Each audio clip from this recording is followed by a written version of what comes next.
All right, good evening, everyone, and welcome to this meeting of the Bennington Select Board. Today is June 23rd, 2025. We are coming to you from the third floor multi-purpose room at the fire facility on River Street in Bennington.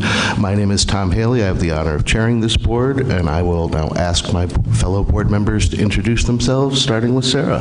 Hey, good evening. Thank you all for being here. It's so hot out, and thank you. We have air conditioning here, so that's great. Sarah Perrin, yes. Hi, I'm Jim Sullivan. Good evening, Jackie Matz. Yes. Good evening, I am Clark Adams. I'm Ed Woods. Good to see a couple of familiar faces in the audience tonight. I'm looking forward to your presentations. Thank you.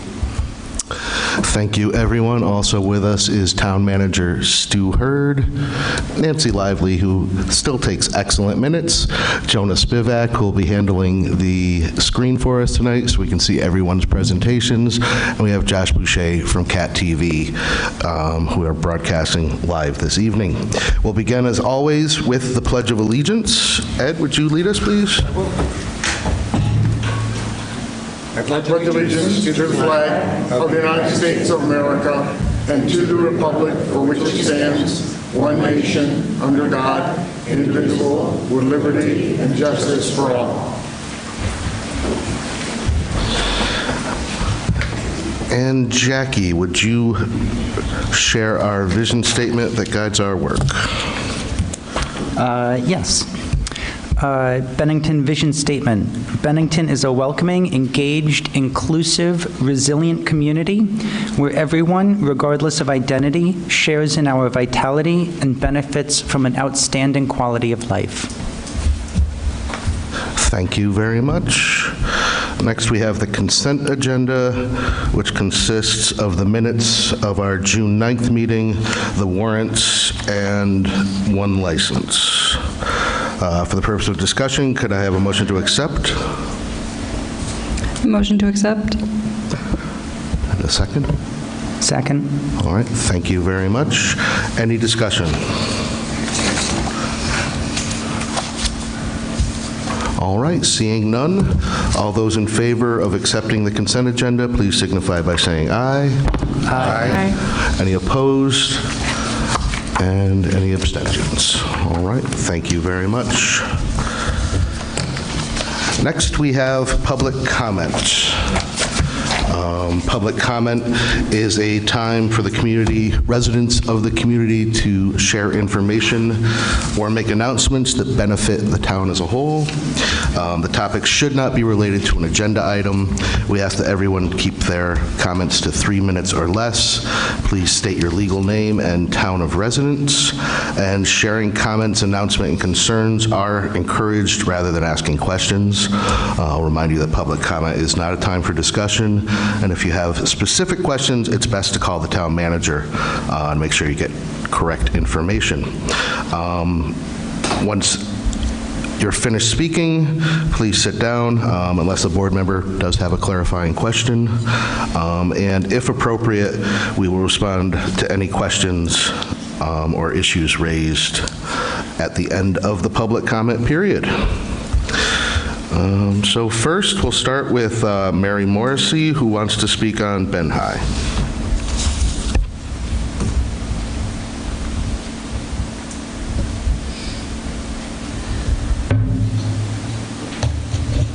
Good evening. I'm Representative Mary Morrissey from Bennington. I have been receiving many emails, calls, and Bennington residents just stopping me on the street to ask if I know what is going on with the Ben High project. I am now even more concerned about the project as some of these citizens and taxpayers are voicing. We all know about the settlement that the town of Bennington just made with a solar developer, which was based on something to do with the Bennington project. I've attended several town meetings in the last 2 weeks.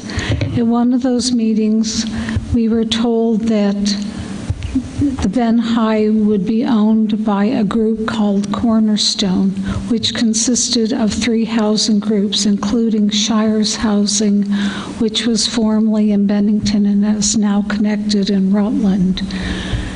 There was an open house in Bennington last week for Cornerstone at their office on North Street. The executive director of Cornerstone, Mary Cohen, told us that her group was not the Cornerstone group who owned Ben High, that it was a different Cornerstone group. Zach Hale was present at the open house but stayed silent and gave no explanation, though this is public information, or should be public information. On Friday, I called the town office to talk with Stuart Hurd and asked for some basic public documents in regards to the Ben High project. I wasn't given a time or if I would even receive these documents. Again, these are public documents that citizens and individuals should be able to acquire. It wasn't 15 minutes later that I got a call from Zach Hale saying, "Oh, Mary, what do you need?" But I wasn't promised that either. I did request a copy of the documents I asked for, and also a hard copy that I would pick up at the town office to make it easier for him. I stopped at the town office today. I'm yet to receive any of these basic documents. I received a letter by email this past Friday on July 20th, as all of you did.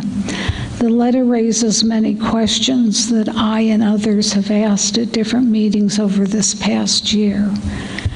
The letter reads, "To whom it may concern, the Ben High project was supposed to be a partnership between the town of Bennington and Hale Resources. Our tax dollars are being used to both fund and leverage funding for the project. The town of Bennington and Hale Resources are in violation of the legal agreement approved and signed on January 28th, 25 in a public meeting. The agreement states that the Hale Resources, or an organization controlled by the Hale Resources, would purchase the property. This did not occur. Instead, the Ben High property was purchased on May 20th, 2025 by Ben High Cornerstone, which is not affiliated or controlled by Hale Resources, according to the Vermont Secretary of State. The agreement states that the Ben High property would only convey when all financing is in place. This did not happen either, according to the town and local newspaper. Hale Resources does not have all financials in place. The agreement states that the town would not disperse funding until financial clothing. This also turned out to be an untrue statement. The town disposed funding on June 2nd, 2025, prior to any financial closing. We intend to continue to seek all measures, legal and otherwise, available to us to expose the incredible amount of deception that has and continues to take place. May this serve as a public record. It was signed by sincerely taxpayers. I don't like getting letters like that I can't answer. I like to be well informed about projects that are going on in this community and be able to, if it's appropriate, to lessen the concerns people have if we're given the information. But I'm asking all of you for the answers to their questions. I'm asking for an open meeting on the Ben High project to answer the questions that many citizens are asking. There have been numerous meetings that were in place this past year that were postponed for one reason or another, and it's time we have some explanation on this project. Thank you. Thank you. Next, we have Aaron Williams, BCMCC event and announcement.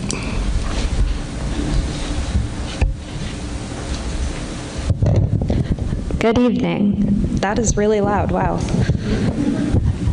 Okay, that's really loud, but it's fine. Good evening, Erin Williams, Bennington, Vermont. I'm here on behalf of the Bennington County Multicultural Community Center. We have two exciting announcements. This Wednesday, we will be welcoming a family who is relocating from Brattleboro. They have found permanent housing in Bennington, so we are very excited to help them move to their permanent home in Bennington. It's going to be very nice. We have a coordinated team of both Brattleboro and Bennington volunteers working on this move. It's really exciting. There are a few things we're still hoping to find for the family's permanent homes, so please reach out to us at benningtoncounty.mcc@gmail.com for a specific list. It's a really small list and it is very specific, so just reach out to us and we can tell you what we need. Our second announcement is that on July 3rd, we will have an open house event from 11 to 2 p.m. More details about the specific activities that we'll have at the open house are to come, but we're very excited to welcome everybody to the Multicultural Community Center the day before a federal holiday. Thank you very much. Thank you. Next, we have Kate Cost with a CPARB update.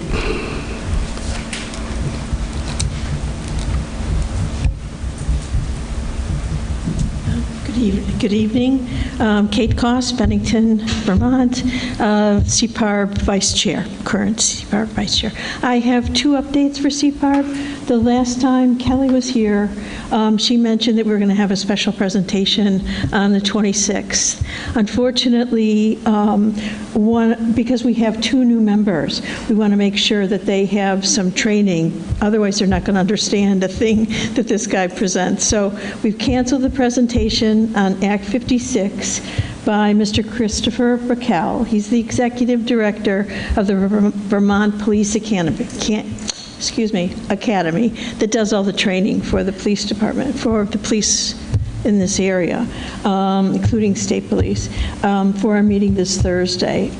As I said, this provides new members with the opportunity to get some training and to understand some of the processes and basic police practices prior to his presentation. So look for that in the fall. Act 56 actually concerns the professional regulation of law enforcement and oversight by the Vermont Criminal Justice Council, and it's been in effect since July 1st, 2018. Given the recent town charter amendment regarding police oversight and I would imagine that the legislature and governor will pass that, but that's uncertain. So we want to make sure that people have the information about what's currently in place for the community, okay? The second update really concerns a recent statement by a member of the Select Board in the banner that suggested that members of CPARB engage in advocacy. While individual members, past and present, may do so on their personal time, members of CPARB are not political. We are not elected. Rather, we are volunteers appointed by the Select Board. As members of CPARB, we do not advocate for any political position or legislation. Rather, we educate the community on the current practice that happens in the criminal justice system. We advise and we review community policing practices with and for the community and our police department, consistent with the resolution that the Select Board passed unanimously in January 2025. Thank you. Thank you. I have a follow-up. Okay, yep. Kate, one follow-up quick. You mentioned that you were delaying a presentation so that new members could be trained before that happens? Just some training, not a whole lot, but... Do you know what the timeline on that is? No, we don't. We really, given the various kinds of training, some of which has to occur within the police department itself. So there's other processes that are outside of our control. They have to be fingerprinted, for example. We want to make sure that they understand open meeting law, personnel resources, and so they'll be meeting with Merrill Bent, hopefully. So there's some of that would be helpful for them to know what the opportunities and restrictions are, really, on some of this that the department has no control over, nor do we. So that'll just sort of set the groundwork for Mr. Burkell's presentation. So early fall is what we're hoping, because we meet every other month. Our next meeting is in August, and then the one after that is in October. So I'm hoping by October that we can have that presentation. And certainly when that's set up, I'll be back here. Or someone with a new chair, because we'll have, the reorganization is Thursday. Great, So, thank you. Sure, thank you. Okay, thank you. Next, we have Diana. I'm going to let Diana tell us her last name. She wants to speak on Ben High. Leeser, Diana Leeser.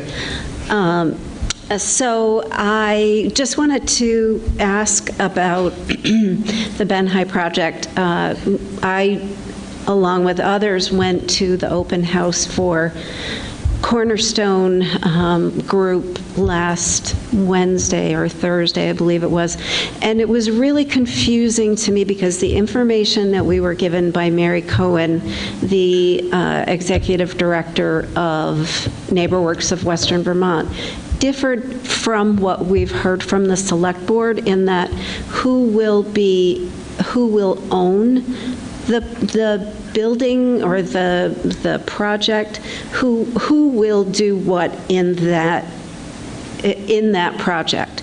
So I'm wondering, I had asked Mary Cohen, Director Cohen, if she had a kind of a schematic to delineate the responsibility of what they will do, what the other entities will do.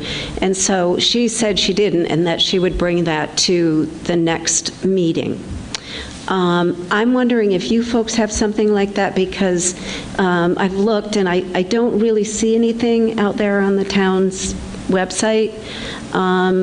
It's just really, really confusing, and I think that it would be helpful if there was something that, at this point, there have been many different iterations of the funding and the structure of this project. So if we could have something like that, would be really helpful. That's it. Oh, I'm from Bennington. Thank you.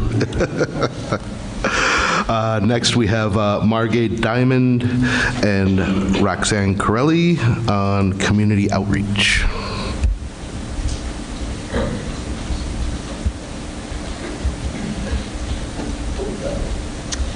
Hello, I'm Margate Diamond. I'm a resident of Bennington, and I'm also the executive director for Turning Point Recovery Center, which is the capacity I'm in here today. Hi, I'm Roxanne Corelli-Elwell. I am the executive director of Bennington, one of the executive directors of Bennington County Coalition for the Homeless, and I reside in Hoosick Falls, New York.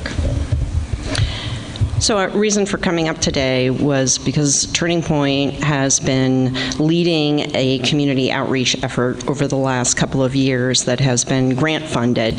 And so we've spoken several times in this forum to let people know what we were doing. We spent a lot of focus on the motel program and trying to provide support for people who were in there, leaving there, moving. but also people who are camping and who may not be able to find housing in any other spot.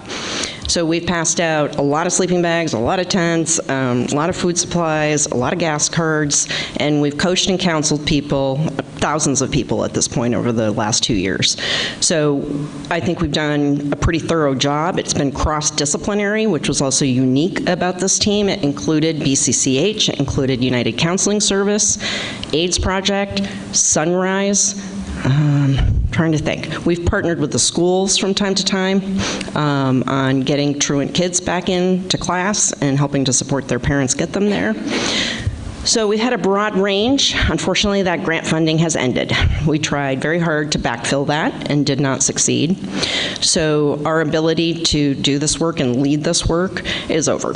And we are passing the baton to our partners and friends at BCCH. We will participate as we can. And I did want to mention that one of the last efforts we did with our outreach folks was actually to businesses.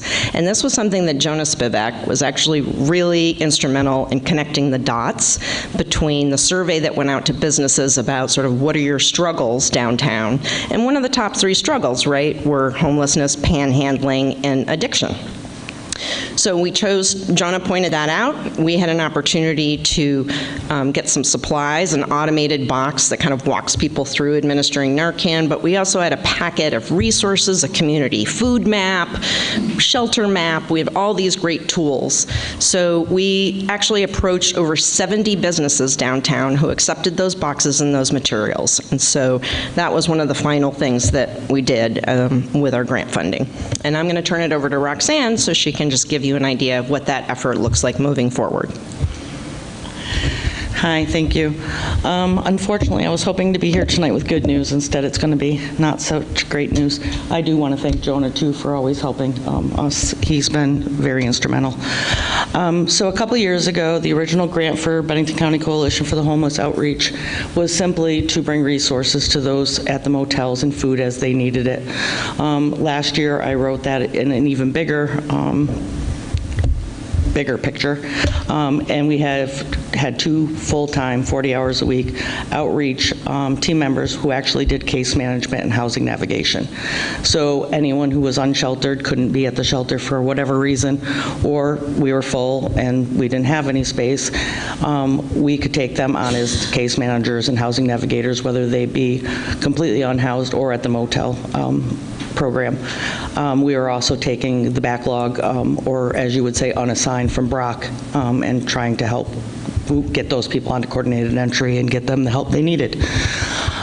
This year, we were hoping to expand even further because so many did lose their funding, like Margay and a couple others that were providing case management and housing navigation, and we were trying to double, and we were trying to have 4 people out, in the community helping. Unfortunately, we weren't granted the extra either. Even with everyone else losing housing navigators and outreach, we were still denied. So we will be operating for fiscal year 26, in our case, with only 2 people at 40 hours a week out there trying to help everyone that is already unsheltered and those that will be leaving the motel program.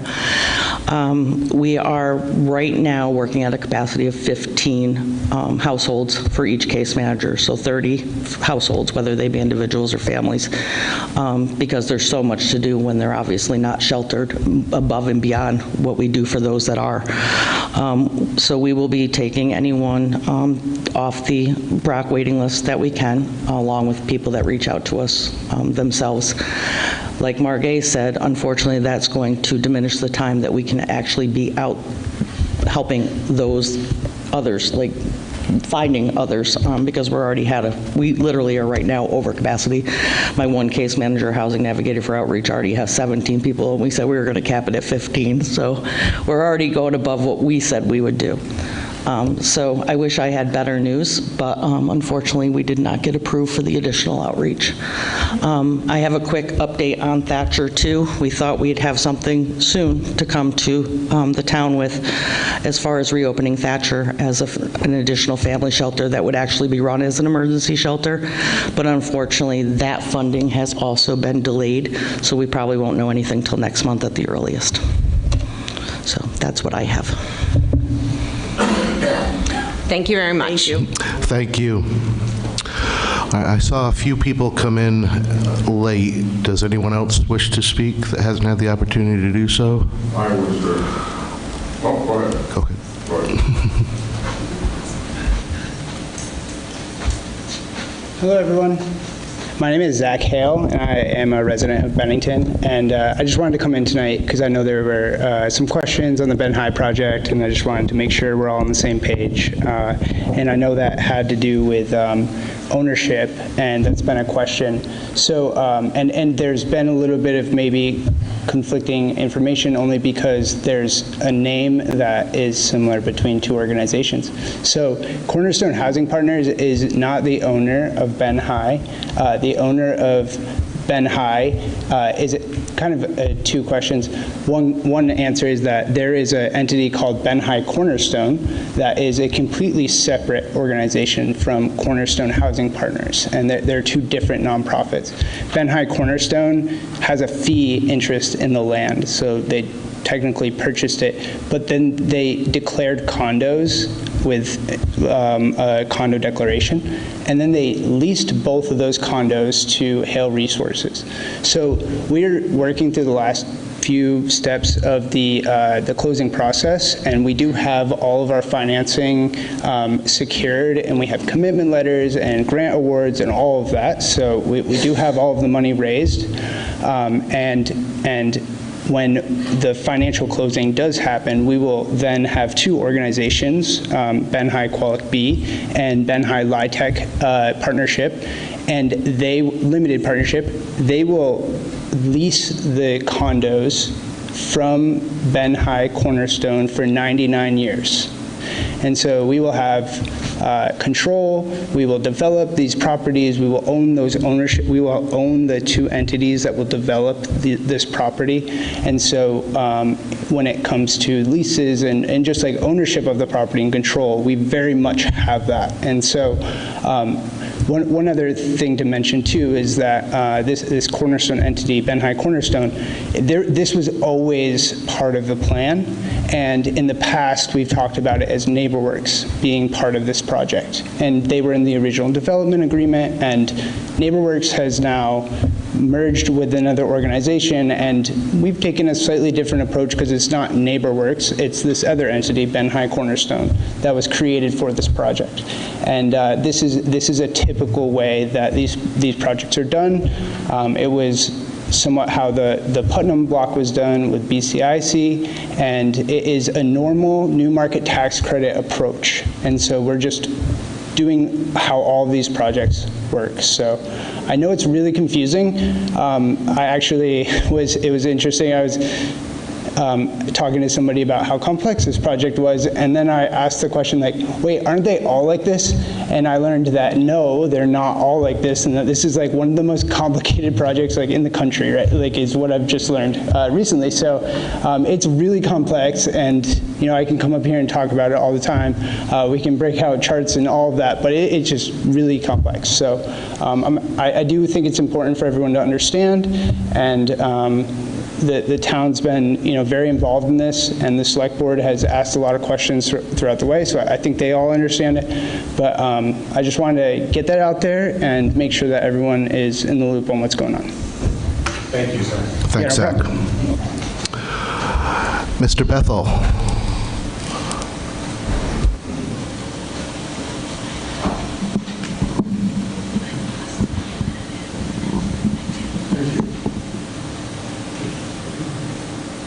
That was all nice, but I don't believe a word of it, to be honest with you. You got something to say?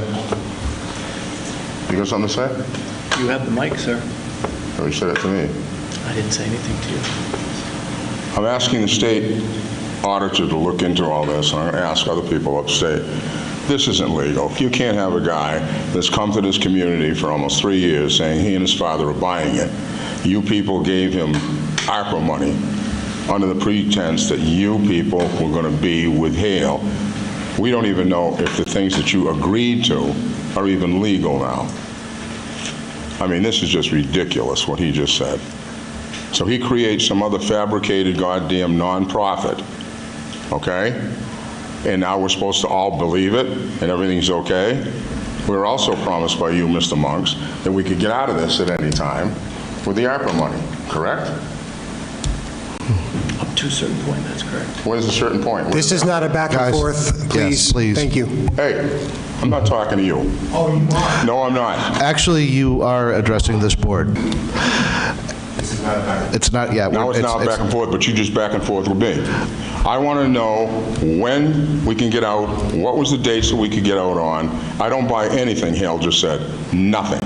And I'm going to ask the state to look into it. It's their money. I think there's a level of corruption here because you're letting Malone's blackmail this community. Absolute blackmail. And that's not right. And the 6 of yous should be very, very embarrassed. So I'll be back in other times, but this is garbage. Thank you. Thank you. Anyone else that would wish to speak? In the back.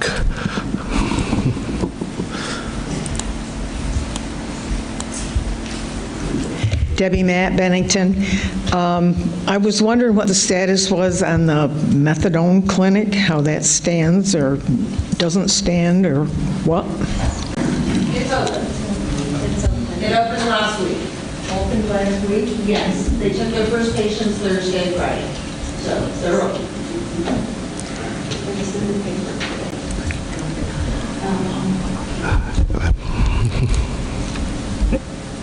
Leslie Addison, North Bennington. Just speaking from the heart, usually I write things up. I'm thrilled that that methadone clinic is here. Any Path to Recovery helps people eliminate this horrible disease that they're living with. People who want recovery go to that methadone clinic. If you're going to be concerned about people who don't have ethics, who are walking around, people who are not seeking recovery.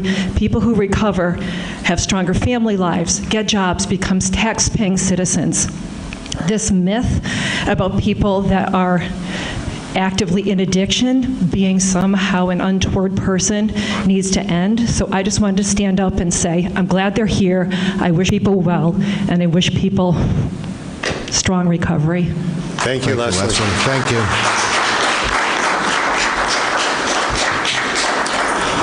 All right.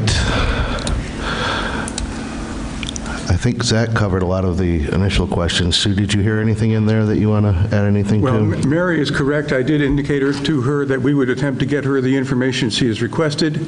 I did call Zach to reach out to her because I felt he could answer many of her questions. So we're working on getting the answers to her that she has requested. All right. Mr. Chair? Yep. I believe there is a page on the town website that has a lot of information about the Ben High project, but the last couple times I've gone and looked at that, it looks like some of it's maybe a little outdated, so maybe we could just take a look at that and get it updated for everyone. I'm sure Joan is making a note as we speak. All right. Next up, we have some folks from the Energy Committee who are going to update us on their work.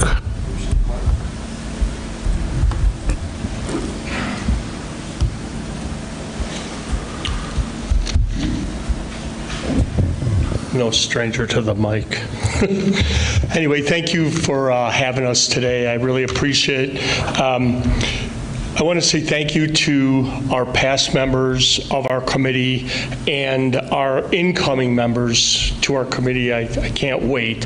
I also want to give a huge shout out to Ed Woods for being our liaison. He was a wealth of knowledge for us through the town, and I'm a firm believer of having liaisons for our committees. So it was really a great time, Ed. Thank you so much for all your help. So I just want to read something real quick, and I'm going to turn it over to our Vice Chair, Bruce Lee Clark. So we clarified our mission for the Energy Committee, and it's focusing our work on the underserved members of the town of Bennington who do not have all the resources available to transition to a less expensive heating option, to save energy by expanded weatherization, and to transition to reduce use of fossil fuels, introducing programs through Efficiency Vermont, Brock, and other organizations such as window dressers to help reduce the loss of heat in their homes. So with that, I'm going to turn it over to Bruce, and we got a whole bunch of stuff to talk about. The outgoing vice chair. Anyway, one of our needs and calls is to spread the word about resources that are available to people. So one of the things we did after receiving a MERP grant was to print out our resource card with active links to the various sites, particularly Efficiency Vermont, but others, that are now also on the town's website. We distribute those cards whenever we're tabling at any number of other events, including the Sunday night supper. And so we've given out somewhere in the neighborhood of 600 to 700 of those cards, and more will be around. Oh, there will be some coming to your office tomorrow morning. Will you be there? Oh, well, somebody will be there. Nonetheless. Anyway, I wanted to have them here, but I'd forgotten. I've just gotten in from a week away. Among the things where we give them away, along with a bunch of other information from Efficiency Vermont and other materials, is at tabling events, and we have tabled at Harvest Fest since we last talked to you. Harvest Fest, Earth Day at the Community Market, May Fest, and the Pride Festival most recently, the Pride Block Party, which was a real gas and a wonderful place to give out information. It was one of the best tabling experiences I've ever had. We have been co-tabling with window dressers and with Brock on many occasions, and Brock has taken on a new person who wants to engage with the Bennington community at a much greater level. Right now there's like a 3 or 4 month waiting list up in Rutland, but there's not that kind of a waiting list for weatherization here in Bennington, and we would like him to have a good long waiting list. So be in touch. Also, expanding the outreach, the reach of the committee. We with Jonah's help, utilize the Energy Committee website portion of the town's website. If you haven't been there, please go there. Let me just say that I had wondering whether or not anybody would actually connect there, and then we got this interesting email from Martina, who writes, "I'm volunteering with the children's program at my local library, and this month the kids were working on projects about conservation and sustainability. One of the kids, Elsie, was doing her research, and she ended up on the Bennington Energy Committee webpage. It turned out to be a great find. She was able to get some excellent information, and she decided we needed to reach out and say thanks. And so here we are. So that's one of the a bunch of people who have connected. She also sent us a suggestion of what we might, of another site we might want to add, and I'll be getting that to Jonah before the week is out. We also made a decision to broadcast our committee meetings quarterly on CAT TV, focusing primarily on particular resources. So, for example, we videotaped and broadcast, and now it's up on the website, our conversation about the Chapter 8 of the proposed town plan. Chapter 8 is the energy chapter, that we had with Callie Fishburne of BCRC, one of the authors. And this coming Wednesday, Wednesday, July 2nd, not this coming one, but the following, we hope to have a conversation with East Rise FCU and Brock regarding resources that are available for energy transformation of local housing, primarily because of the aging housing stock here in Bennington. So we need more resources, not fewer. That CAT TV broadcast will be posted on the website, and the most recent one has had more than 60 views, I've been told. I don't even know how to check that, but somebody does. Right. We will also be opening up our public comment portion of the meeting to the public using Zoom meeting resources, and then the rest of the meeting that will be at least, even though they won't be able to take part in it, people will be able to watch it, and we'll post that as part of our agenda posting that we do on a monthly basis. First Wednesday of the month. So taking part in the town plan process was a part of what we did this year.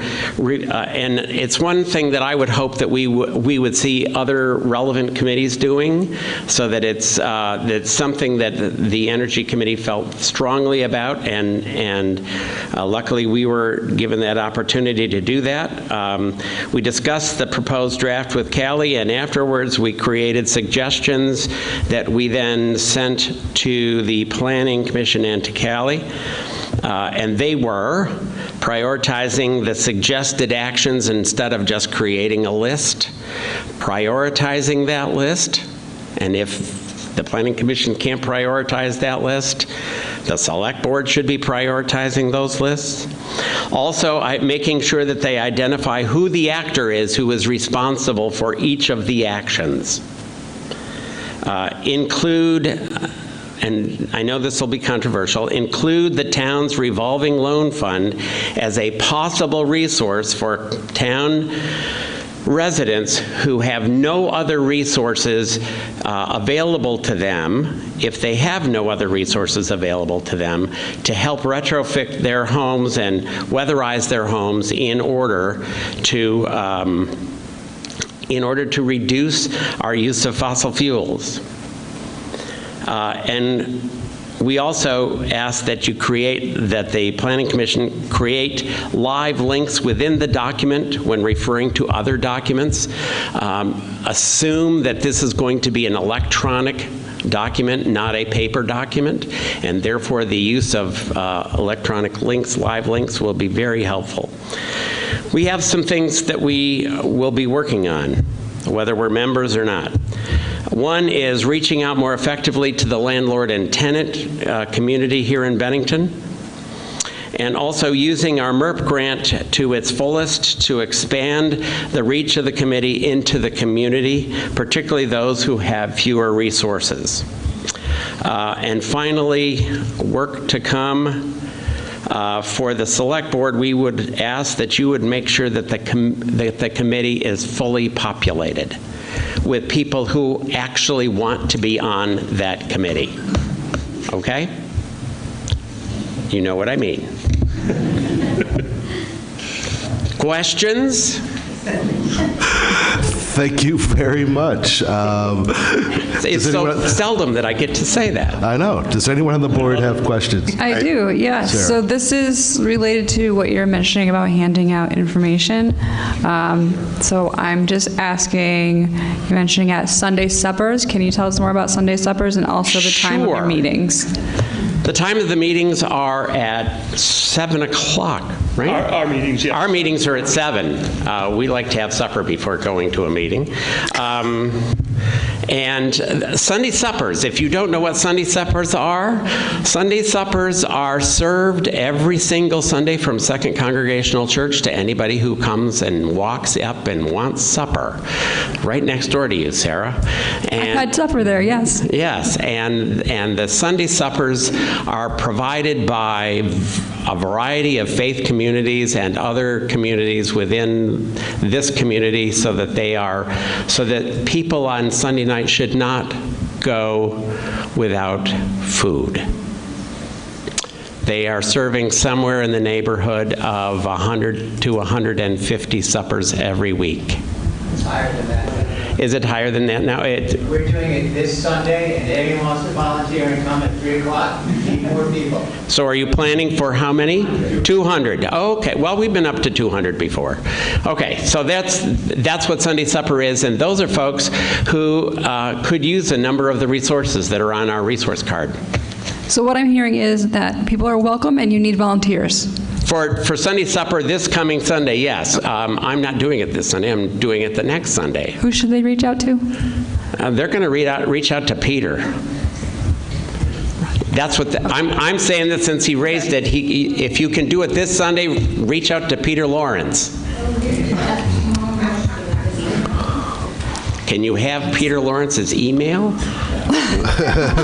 on his time, not on my time. Right. Any other questions for the Energy Committee? Yeah. Bruce, this Sunday at 3 o'clock at Second Congregational Church, if you want to volunteer and help with the serving, show up. I think we have enough people who are providing food. I'll be one of the people providing food, but I'll also be helping with the serving. Last I heard, we were short on the number of people who would help serve. Right. So if you want to participate, come at 3 o'clock to the Second Congregation. And at least if you don't end up volunteering, you can see what it's all about. All right. Sure. Jim, then Ed. Thank you. You mentioned Brock and all the great work that they do and the resources that they have available. And I know that, when I was working with them in the past, their weatherization program was always headquartered, centered in Rutland, and they made an effort, wrong, to reach out in Bennington, but it wasn't effective. So it was nice to hear that they have somebody now who is focusing on Bennington. Mm-hmm. Is that person going to have a physical presence in Bennington, or are they going to rely on the Energy Committee? They are not going to rely on the Energy Committee. Dana Peterson is coming down regularly, has been part of our tabling action, but also has met with people who are at accessing the food, the kitchen cupboard at GBIC's, and also he's still traveling down. We're not quite at the stage that I'd like us to be, where they actually have somebody resident here, but it's a much more visible effort than I have seen in a long, long time, Jim. Ed? So I think a couple comments and questions. First, thank you both for being here tonight and for the work that you do. Who's your new liaison from this board? Sarah. So excellent. So I would encourage you with your liaison to continue. You guys did an outstanding job this year reaching out and strengthening relationships. You mentioned them. The relationship that you feel much strongly about now with the BCRC Energy Committee is because you reached out and stuck your neck out and did the work. Understanding the expectation of your committee and what the Planning Commission would expect to see from your work, that is much more clear now as a result of you guys sticking your neck out this year. So I'm very grateful that you did that, and I would encourage you to press your liaison to keep helping you to do those things, because the worst thing that worst situation we can find ourselves in is not being able to identify resources, not even knowing that they're there. So exactly. Thank you for doing that. You made mention of the Chapter 8 of the town plan. It's a much more important chapter of that plan. It does not get enough attention, but it is a very important part of the future of the Bennington community. So I would encourage everybody to listen to what these guys and their committee are talking about. And finally, thank you for helping Elise with her homework. You guys don't realize how valuable that is, that a student found resources in Bennington to help them to get a project done. That's one that reached out to thank you. I'll bet you there are plenty more out there, and we need to drive that effort, because if it can start with youth, wouldn't that be great? Rather than trying to teach just the old people like me how to do this stuff, right? So thank you guys. I cannot thank you enough. This community owes this group a significant amount of appreciation for the hard work that they do in scalding and freezing conference rooms, Wednesday nights. Who has the the key to get in. They don't get a lot of attention, and I think they should, so thank you. Right. By the way, our July 2nd meeting will be taking place because it's needs a bigger space. It will be at the all-purpose room of Second Congregational Church up on Hillside. Otherwise, we meet at the BCRC conference room, which can be hot on a night like tonight. All right, I just want to wrap this up real quick. Sure. So I just want to let everybody know, even our select board, that, believe it or not, the Energy Committee is very, very, very vital to our town, to our state, and sometimes people roll their eyes when I talk to them, Energy Committee. Well, like Ed said, the work we do is far beyond, I think, what really was expected, to take the bull by the horn, so to say, and make it right. So, and I've been on this committee now going on 5 years, so I've seen quite a bit. And I just, again, I want to thank the board for helping us when we needed to help. So anyway, so that's my speech, and I'm good. Thanks. Let's just remind the public how any interested folks, I think there's one seat on that committee, if I'm right. Yep, we're going to talk about that later on. Excellent, on the agenda for later on. So if those of you are interested in serving on the Energy Committee, stay tuned because there's going to be instructions on how to get involved at this meeting. Anyone else on the board? Anyone in the audience? You have to go back up. But it doesn't look like you will. So thank you very much. That was a great presentation. I really appreciate it. Next, we have Jack Rossiter Munley. Is Aaron going up with you, Jack? Yes. Okay, Jack and Aaron Williams joining us from the Community Cafe with an update on their work.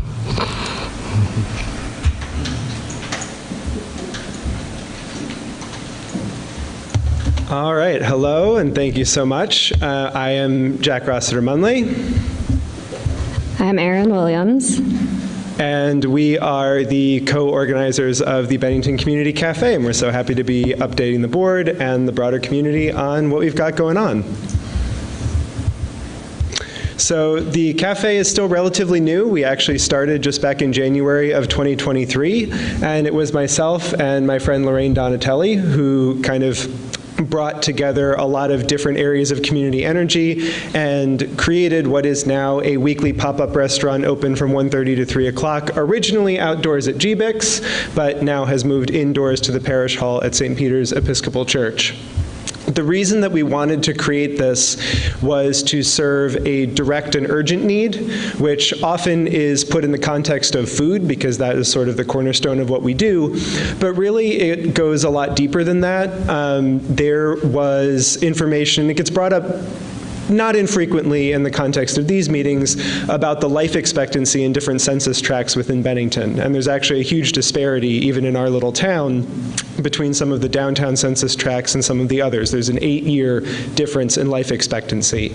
And that can be put down a whole lot of different structural factors, but as the first slide said, in terms of the cafe's mission of creating a more connected Bennington, that shows a level of community disconnection. And so the biggest goal of creating the cafe was using food, you'll hear more about how art and music have become part of the cafe, but using all of these things that bring us together to create meaningful community connections without some of the barriers that often separate us, which can take many different forms.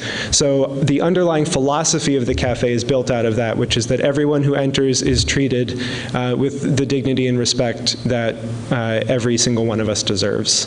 And everyone, we hope, can receive whatever they need out of a cafe session, whether there's someone who's coming to volunteer and is seeking a sense of fulfillment from doing that, or someone who is looking for a meal because of a deep need for food on a cold or hot or beautiful day in Bennington. And we offer no judgment.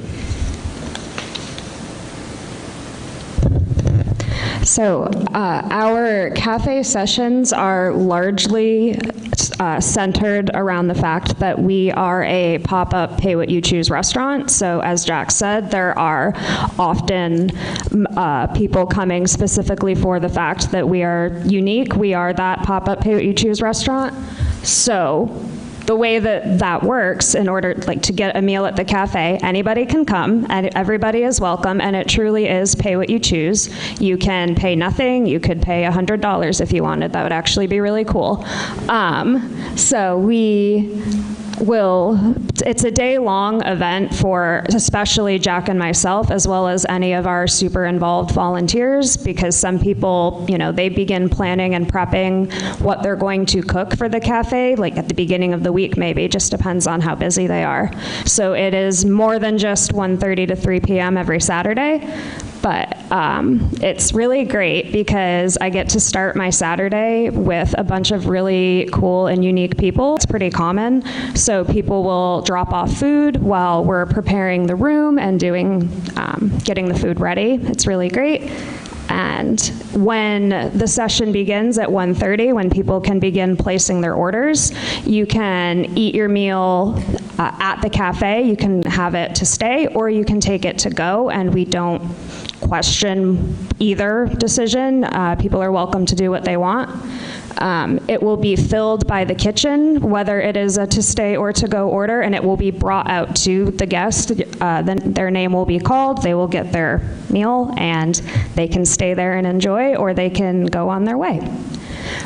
In addition to all of the food, the cooking, the general enjoyment that is happening, we are able to make that happen because the cafe vibes are fantastic. We have art and music and games available, so there's a really, really great group of musicians that you'll hear about a little bit later who are always present at the sessions. There's always art activities. People are welcome to bring things with them to do. We've had someone bring watercolors before, and they showed off their watercolor art, and anyone who was interested in participating got to do that. In addition to everything else, the general vibe that goes on is it's community building and skill sharing. So there are a lot of really, really talented individuals who frequent the cafe, whether they're guests, volunteers, or a mixture of both. And I learn something new every week when I'm there. It's really great. Art. As you can see, this is one of our really talented guests. He often creates literal masterpieces on the brown paper that we have on the table every week. And we have saved so much of the art that people have created over the years. It's all very lovingly stored in our storage room, and one day it will all be framed in our permanent location. It's still me, my goodness. So, we have a menu that changes every week for the most part. There are a few items that we have as always available, and we provide them, we cook it at the cafe. So you can see on there, I hope, we have things like hot dogs, sandwiches on homemade sandwich bread more often than not, sides like baked potatoes and pasta we're always going to have every week, and then the rest of the menu is really unique because it is all volunteer driven. So we have a really great network of volunteers who are creative and consistent with what they offer. So we have some folks who every other week they cook the same dish, and we know, and they don't even have to tell us anymore. Actually, they'll only be letting us know if they're not able to cook that week. So dishes like chili, shepherd's pie, different types of soup, those are consistently available on some sort of schedule. And we have other volunteers who really like to be creative based on what they got at the grocery store that week. And then the menu we post on Saturday mornings to social media just so people can check it out and see if they want to come. And we also have other updates about what's going on at the cafe that week on the menu. So this is last week's menu. You can see our clothing boutique was closed due to a shortage of volunteers to staff it. Normally it is open at the same time. You'll hear about that later too. And if there is something specific and exciting happening, we will also note that on the menu. So last weekend we had window dressers, so it was on the menu. And this is what our order forms look like. There is an order taker volunteer who will fill this out as the guest is placing their order. They will indicate if it's to stay or to go, the quantity, and then that ticket goes back to the kitchen fills it, and brings it out to the guest. And so Aaron mentioned that there's always music at the cafe. That's been something that has consistently grown over the life of the cafe. When we started outdoors, we began to be visited by some musicians. It began as a small ukulele group, and it has just grown and grown from there. And it's an excellent example of something that we have all really loved seeing in the cafe, which is people finding their place and then taking ownership over it and continuing to make it grow, even independent of us ourselves. So Carol Stair, who's in the middle of this picture here, she has become the engine and the energy behind the cafe players. She maintains the ever-growing printed books of songs in the players' repertoire, and there's now over 150 of them at the latest count. The big development recently is that they had to be separated so that we have the first half of the alphabet in one book and the second half in another because they were getting too big. But many, many more people have come in, and it is the same underlying philosophy that has guided the rest of the cafe. There are players of very different ability levels, but everyone figures out where they fit into the collective sound. And there are between 10 and 15 musicians at the cafe every single week now. And it's become a really integral part of what we do.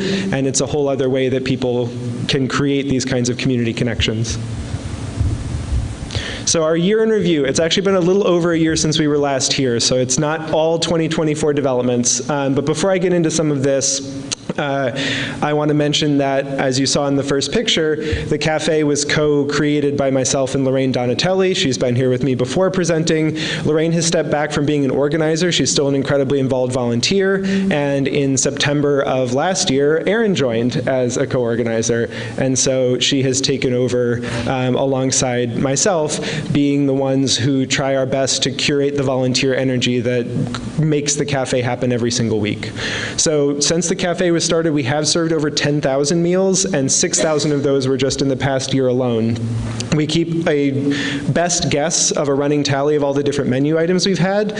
Because everything we do is being done by volunteers, there's a wonderful amount of variety, and our best guess is we've had about 350 different kinds of food at the cafe. And that even includes the super consistent ones. Again, we have a lot of different ways for people to volunteer and to join and help out at the cafe. And so we've had about 75 different people who contributed to the cafe in some way as volunteers. The biggest change over time has been the average number of meals we serve. We were talking a little bit about the number of meals that are happening on Sunday evenings over at Second Congo, and we're in a similar territory. Our model is a little bit different. They're entirely dine out. We have the sort of communal element built in, but the numbers are very similar. This number of meals, 125 to 175, represents usually between 45 to 65 or 70 orders that are being filled in about 90 minutes, just to give you a sense of how good our kitchen folks are. We move pretty rapidly, and we see usually about 100 different people between the volunteers, guests, and others who are coming through on a given cafe Saturday. We mentioned the players, but one of the other really wonderful developments that's come about in the last year, and Erin's going to talk about this because it coincided with her joining as an organizer, is the development of our Black Cat Boutique, which is the clothing boutique that is now a part of the cafe and follows the exact same pay-what-you-choose model.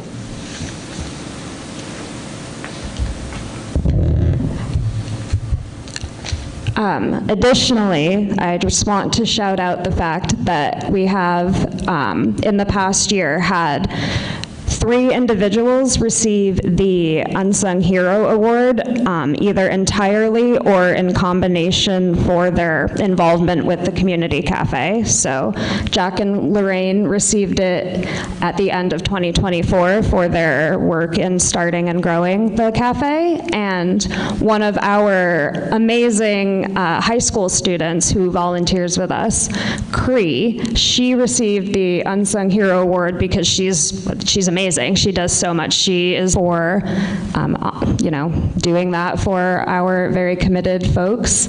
We've also done some really nice other things at the cafe in the past year. Like, we have had so many guest organizations come and join us. We've had Vermont Interfaith Action did a voting information table towards, like, very close to the November election. And then again, we had voter information available leading up toward, like, this local election. So that's something that we find really important, in addition to the food and the art and the music, is just having relevant information easily accessible for anyone who might need it in a setting that is judgment-free.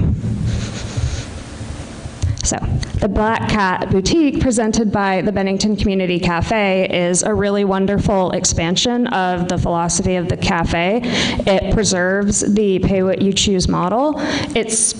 It's our own little thrift store. It's wonderful. St. Peter's, where the cafe is currently home, was kind enough to grant us use of another room, so we were able to open the boutique. Lorraine, Jack, and I, very early on to me joining, cleared out the room and turned it into a little, it's like a store now. And all of the clothing is donated from individuals, or we have local businesses that sometimes donate to us. Family Footwear will often give us shoes that they're not able to put back on the floor, which is huge because shoes are one of the most requested items that people come in looking for, and they're often something that we do not have a lot of. So we're really happy to be able to offer that. We have a few very committed volunteers who have made the boutique a beautiful place for people to come shopping. I know of several guests who come just because they like to go to the boutique.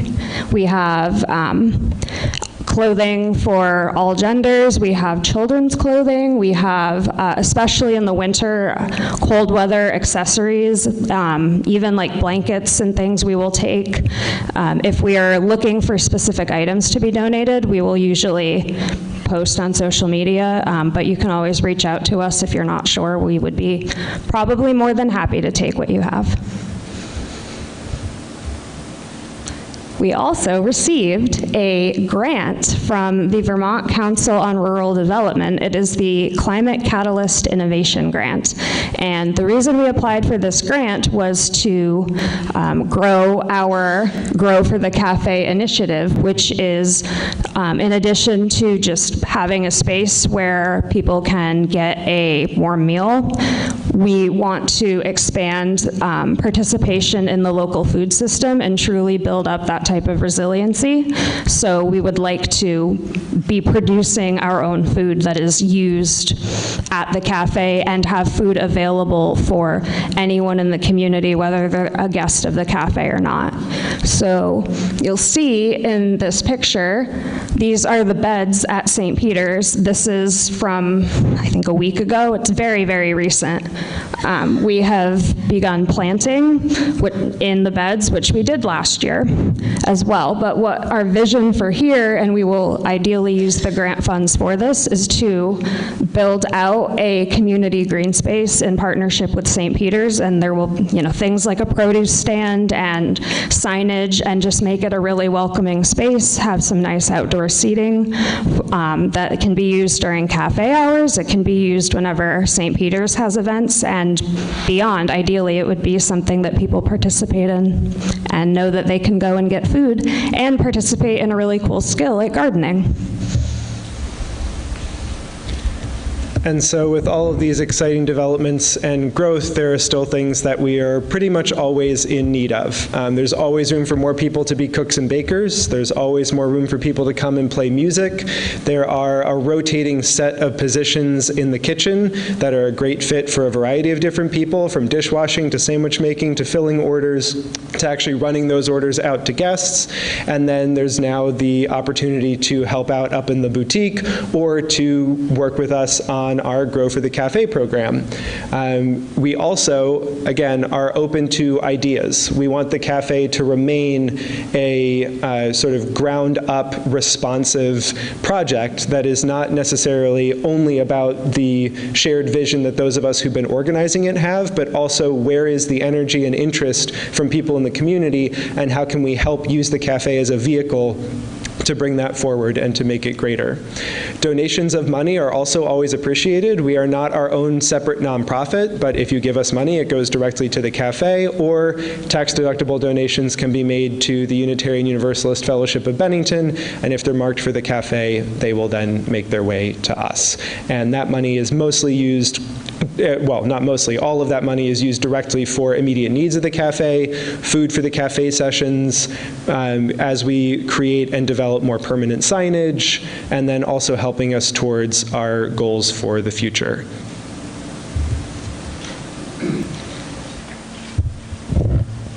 Our long-term goals for the cafe are, more than anything else, to preserve the current atmosphere and culture, because we don't need to work towards that anymore. It is absolutely there, and so the goal is now to preserve that. So truly being a welcoming space for the entire community, and to be a space for anyone to come in and make it their own and become part of something that is truly unique and special, and is just working towards helping everybody who's here.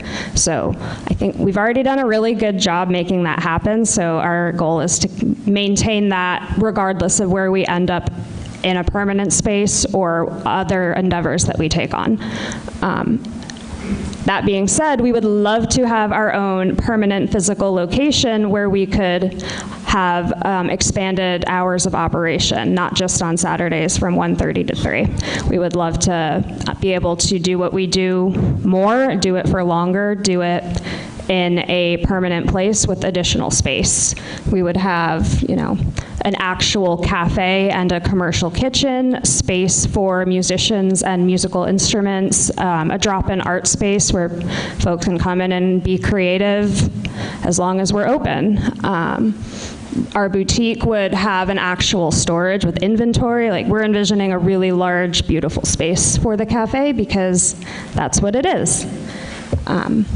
Also, in addition to that, we want to continue our work in building out the local sustainable food system by increasing participation in local gardening and farming and making food available to anyone who needs it.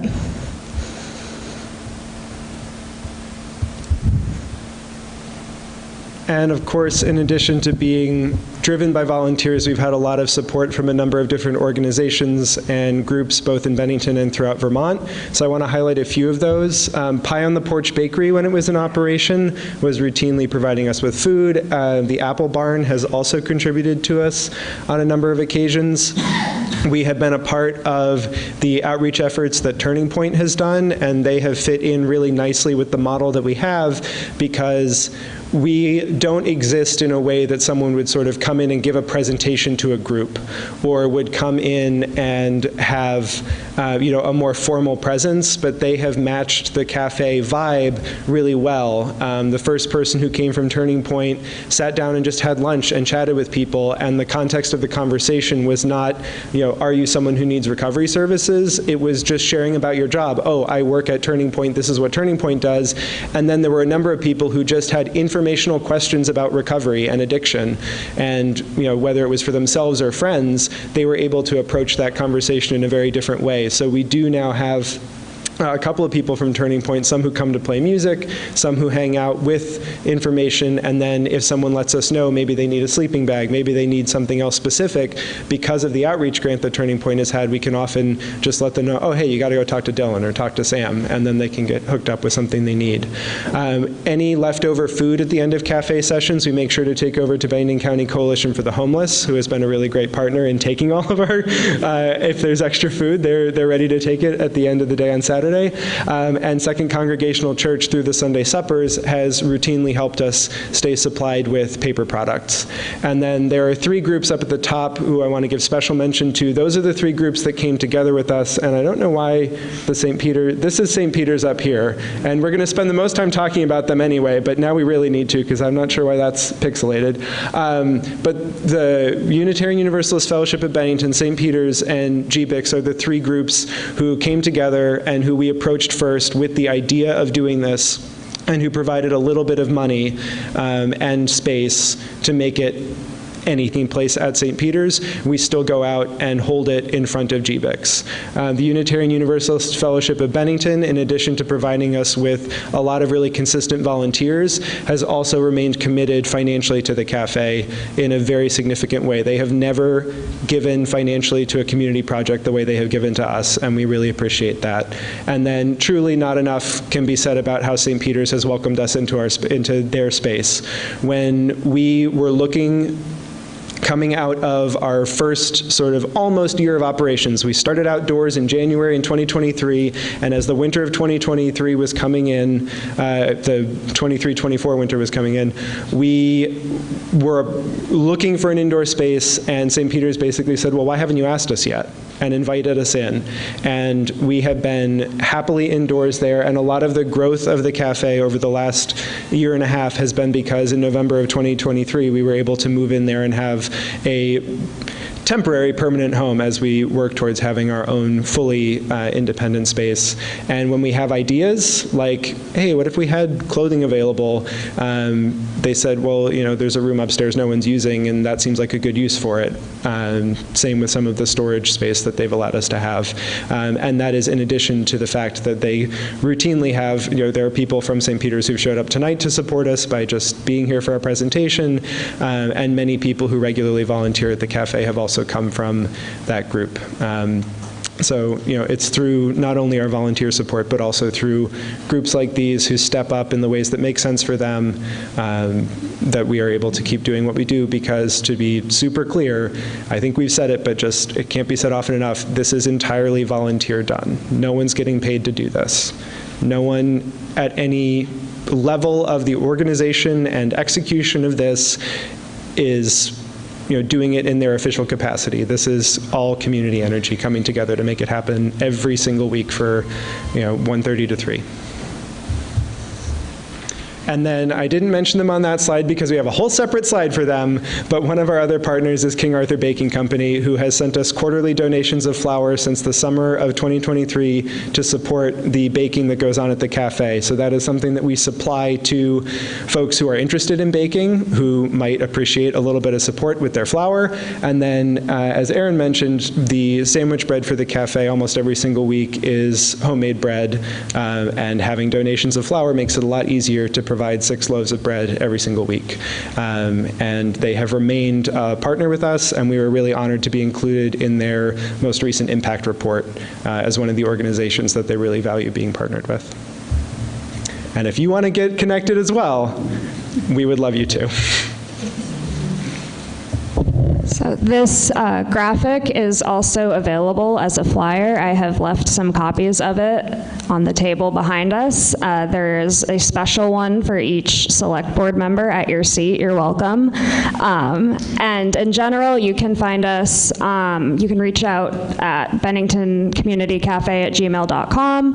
We are also on Facebook, Bennington Community Cafe, and we are on Instagram at the same handle, Bennington Community Cafe. So please reach out to us. Thank you.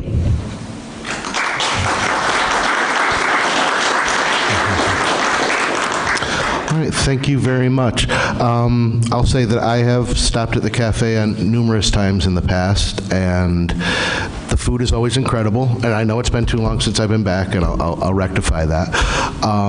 But the thing that I most valued about it was the community aspect that you talked about, because there are people there that I don't often get a chance to talk to in my regular day-to-day life, and I think it would benefits everyone to reach out outside of their normal social groups, and I think that's a great opportunity that you guys are providing to the community, so thank you for that. that. So with that, anyone on the board have any questions? Ed? Thanks. I have a couple of questions. Questions slash wondering, you said suggestions before, and a couple, my mind gets ahead of me. What percent of the budget that's required for any session is paid for versus, by the pay-as-you-go model? In other words, and I'm not looking for, exact dollars and cents, what's the shortfall at the end of a session, revenue versus expense? I think there's two parts to that. So one is that it varies quite a bit just because it depends on who shows up. Sure. And the other part is that I think being in our temporary space is very different from what it might look like in a permanent space. And this is part of where we're talking about keeping the sort of overall feeling very similar, which is that if we're in a permanent space and it is set up like a restaurant, we don't have like a cash box. We have a donation box. But if we were in a permanent location and we wanted it set up in our restaurant model, that changes. We wouldn't want someone to feel uncomfortable in that situation not paying. So, this we anticipate would change over time just because the structural dynamic would change. But as of right now, a very small amount is covered. I would say usually between 10 and 20%. No surprise there at all. Yeah. That was what I was expecting you to tell me.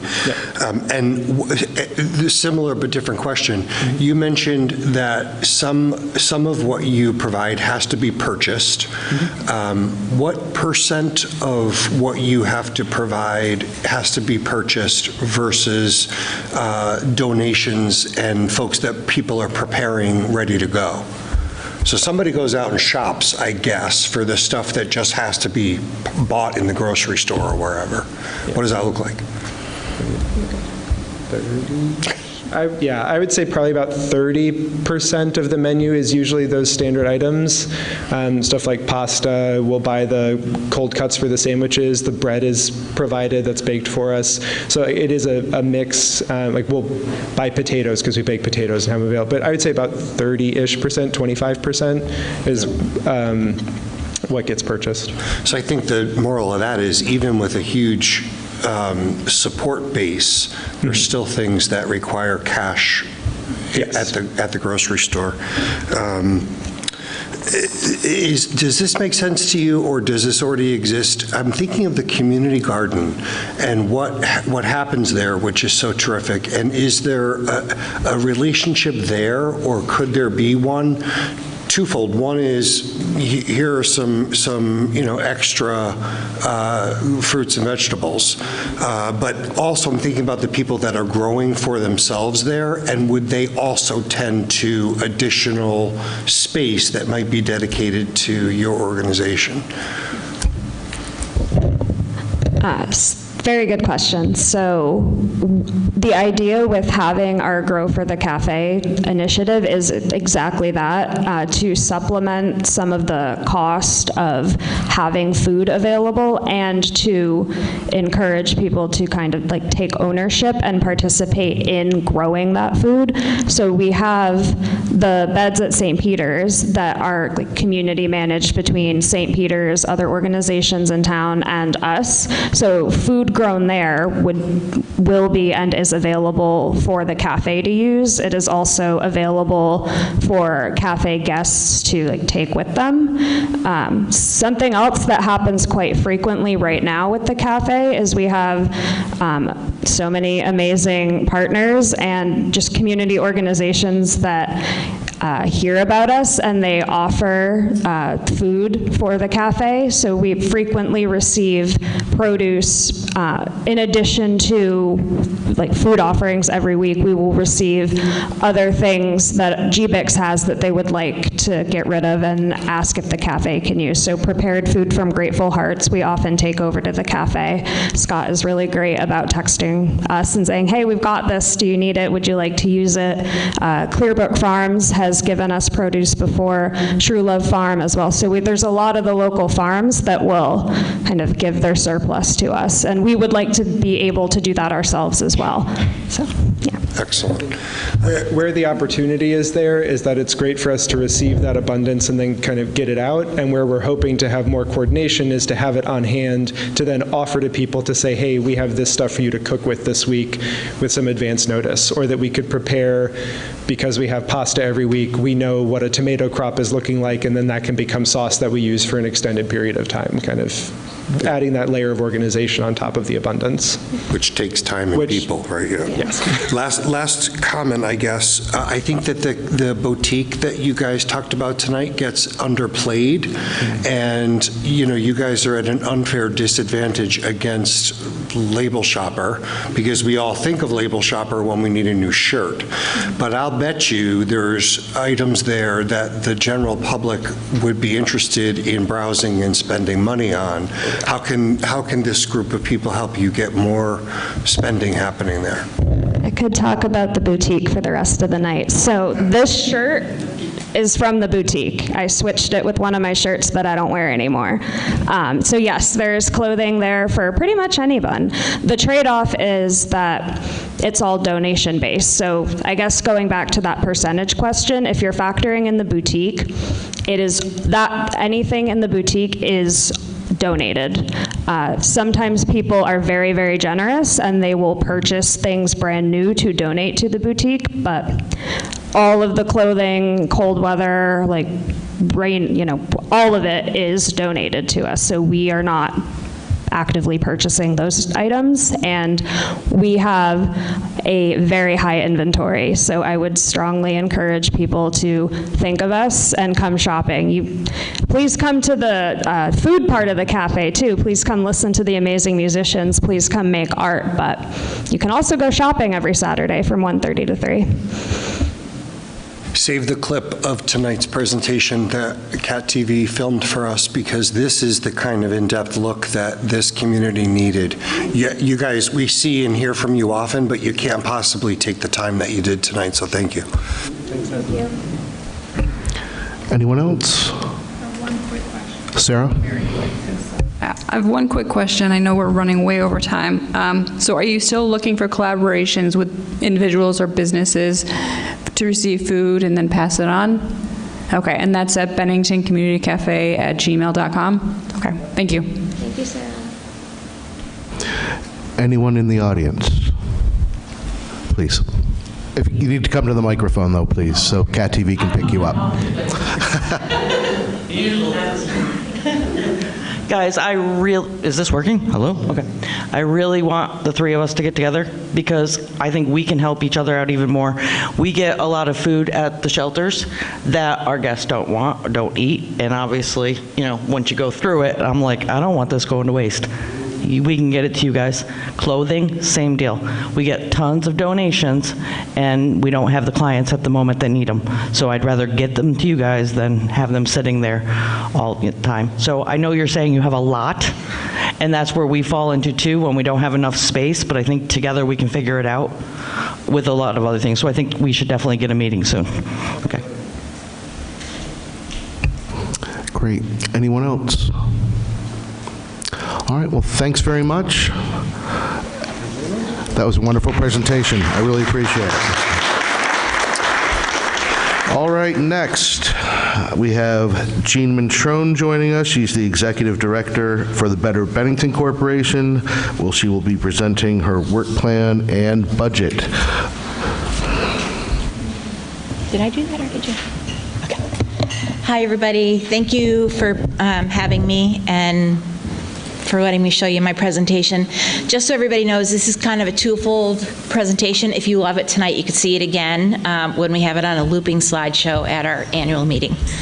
And I'm kidding about if you love it. So I am presenting to you our 25-26 BBC budget request. Let's see if I do this right. Okay, so standard slide with our mission, vision statements and our diversity inclusion statement. Probably by now everybody knows it, and it's also on our website, so I'm not going to read it to you. We're proud to be Bennington's designated visitor center. And we also run the kiosk at the Four Corners, so if there's a nonprofit who wants to put an advertisement in there, just contact us. It's on a first-come, first-served basis. If we have a line, then it's a 2-week time period that you get to go in, and then if there's nobody, you could go back in. And that moose was painted by one of our board members. Where is he? Right there. Ahmed. It's really, really cool if you go up close to it. It's all about our town. Has anybody walked up and actually seen what's on there? Because you should.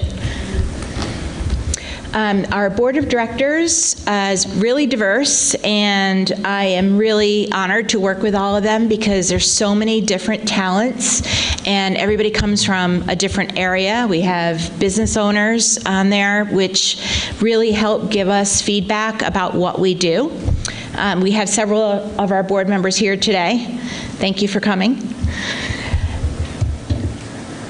Oh, and since last year, some of our executive team has changed. Keith Carey is now president, Colleen McQuaid is vice chair, and Susan moved into secretary.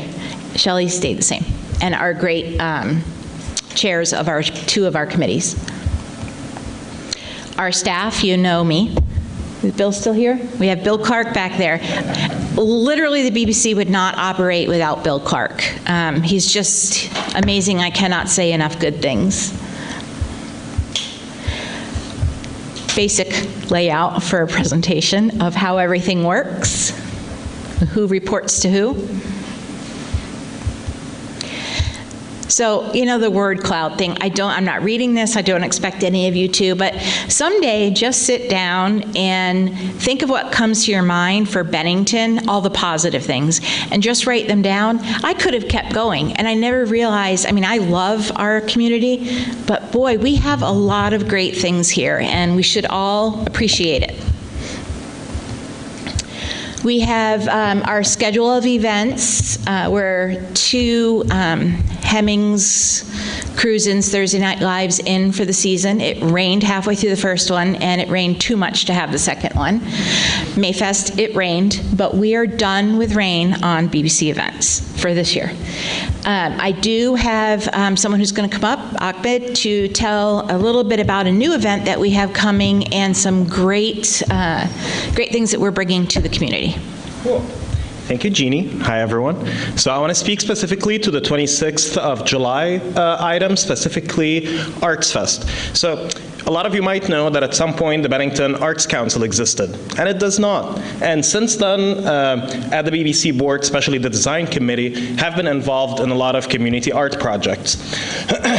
Some of them you're seeing in public now. They haven't been fully announced because they're about to be at a point of completion by July 26th. So one of them is the phase 1 of the barn quilt board project. We have over 20 of these 2D boards between 2 by 2 feet, 4 by 4 feet, and this year is going to be the second year where the BBC is partnering with the North Bennington Sculpture Show for a second year of 3D sculptures in the downtown area, which makes Bennington a really big public art attraction between the Chamber Moose project back in the day, between the North Bennington Sculpture Show for 28 years in a row, sculptures at the museum for 6 years, and now sculptures in the downtown area for the second year. Last year, through a partnership with the town of Bennington, we were able to secure some really good support in installing and actually getting permissions to install those sculptures last year. This year, we're going from 4 to 8 sculptures, so adding more to the public art. And given the BBC's involvement with a lot of these public art projects, it's not something that we usually do for the sake of taking credit for or anything. It's we're creating more attractions to town.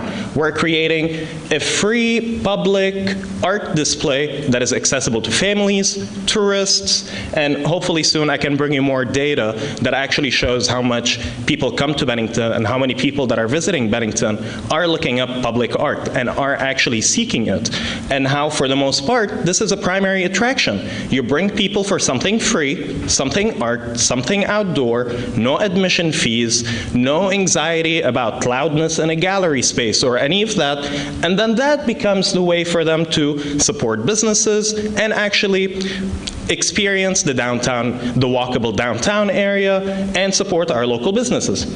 So basically on July 26th, it's going to be this event that is sort of celebrating all of this. So from 1:30 to 4:30, it's going to act as if it's the opening reception for the sculpture show, but at the same time, we've invited almost all the art entities in our area to kind of have like a very engaging art expo. So it's not like the Mayfest, it's not like the Harvest Fest, there's no vendors, no one's gonna be asked to spend any money, no food trucks, anyone that wants to eat can go support downtown businesses. So on July 26th, from 1:30 to 4:30, if you have time, stop by the Downtown Riverwalk. The Downtown Riverwalk has always been a site of a lot of conversations, and this is a really cool way to start kind of normalizing movement and traffic there too. Start creating happenings, start engage with the people living in the Walloon apartments. So imagine pop-up workshops, Bennington Museum, doing art activities, even the King's Nitwit, so kind of seeing what is the creative scene that we have here. So they're going to do a spinning wheel demonstration, for example, followed by public knitting workshop. So a lot of the art entities are going to have these unstructured activities, open for all ages, for people to come and actually see physically, ooh, we have the Bennington Theater, we have Monument, we have the museum, but we also have these several art houses. So it's a big celebration of art in our area, and we would really love it if you can make it. Thank you. Yep. We're also going to have 2 of the 4x4 quilt boards there for the community to paint. So you'll be a part of some of the next ones that get hung up. We, after we get phase 2, which we're just starting hung up, we will have a total of 30 up in our community. Just a nick in what they've done in northern Vermont with, I think it's 550 of them in one county. I don't think we're going to get there, but it's really, we're getting a lot of feedback on them. And I love that people can participate in them and organizations can participate. I think we should bring one to the community cafe. So come with your artistic abilities that day, or no abilities, just hold a paintbrush. And then that's actually a really busy day, and I'm just going to finish touching on that. Alex Torres and his Latin Orchestra will be in Merchants Park. That's being co-hosted with Vermont Arts Exchange. That, I don't know if you've ever heard them, but they're amazing, and it really draws a large crowd. Also that same day is Trail Fest. There, right. So it's going to be a very, very active day in Bennington. And there's another concert after that, in case you still have energy to keep going. Madison's will have, what's their name again? Tina's Cantina in the back parking lot. They're doing like some kind of a parking lot party. So again, be full of energy that day. You can't say there's nothing to do in Bennington. So we, just like I said about Bill, we couldn't do what we do without our board, without our volunteers, without our committee members. And we had some wonderful sponsorships this year, which really helps the BBC achieve what it needs to achieve. As you know, and we'll get to that, but our funding comes from an incremental tax of the downtown businesses. But these sponsors also believe in us and support us through additional donations.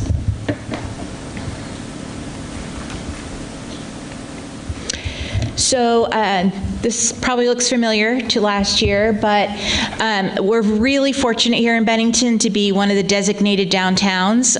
There's 24 of us in the state, and it's an achievement. You have to, there's a lot of behind-the-scenes things that get done to reach this. We've been an affiliate for years.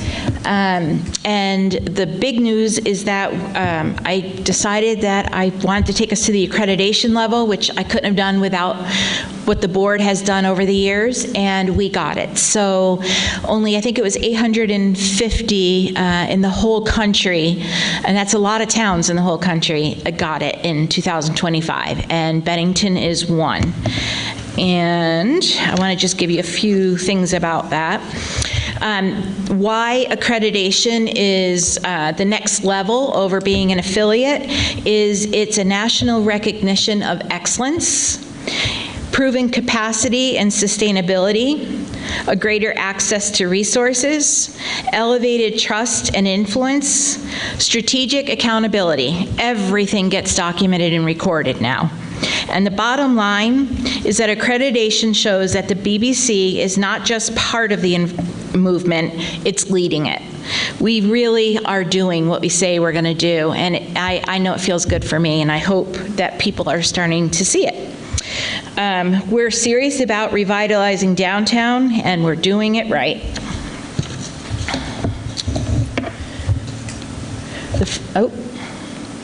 Okay, I have my little notes out of order. So this is what I was just telling you about. We are now accredited. So many people aren't going to realize that there's a difference, but there is. It's just really, it's, for one thing, a big status move upward. This is our official certificate. So to be part of the Main Street program, and again, I know a lot of you have already heard this, but maybe somebody listening elsewhere doesn't know, we have to have, it's 4 points. It's called the 4-point approach, and it's organization, design, economic vitality, that we like to call downtown vitality, and what am I forgetting? Promotions, sorry, the big one.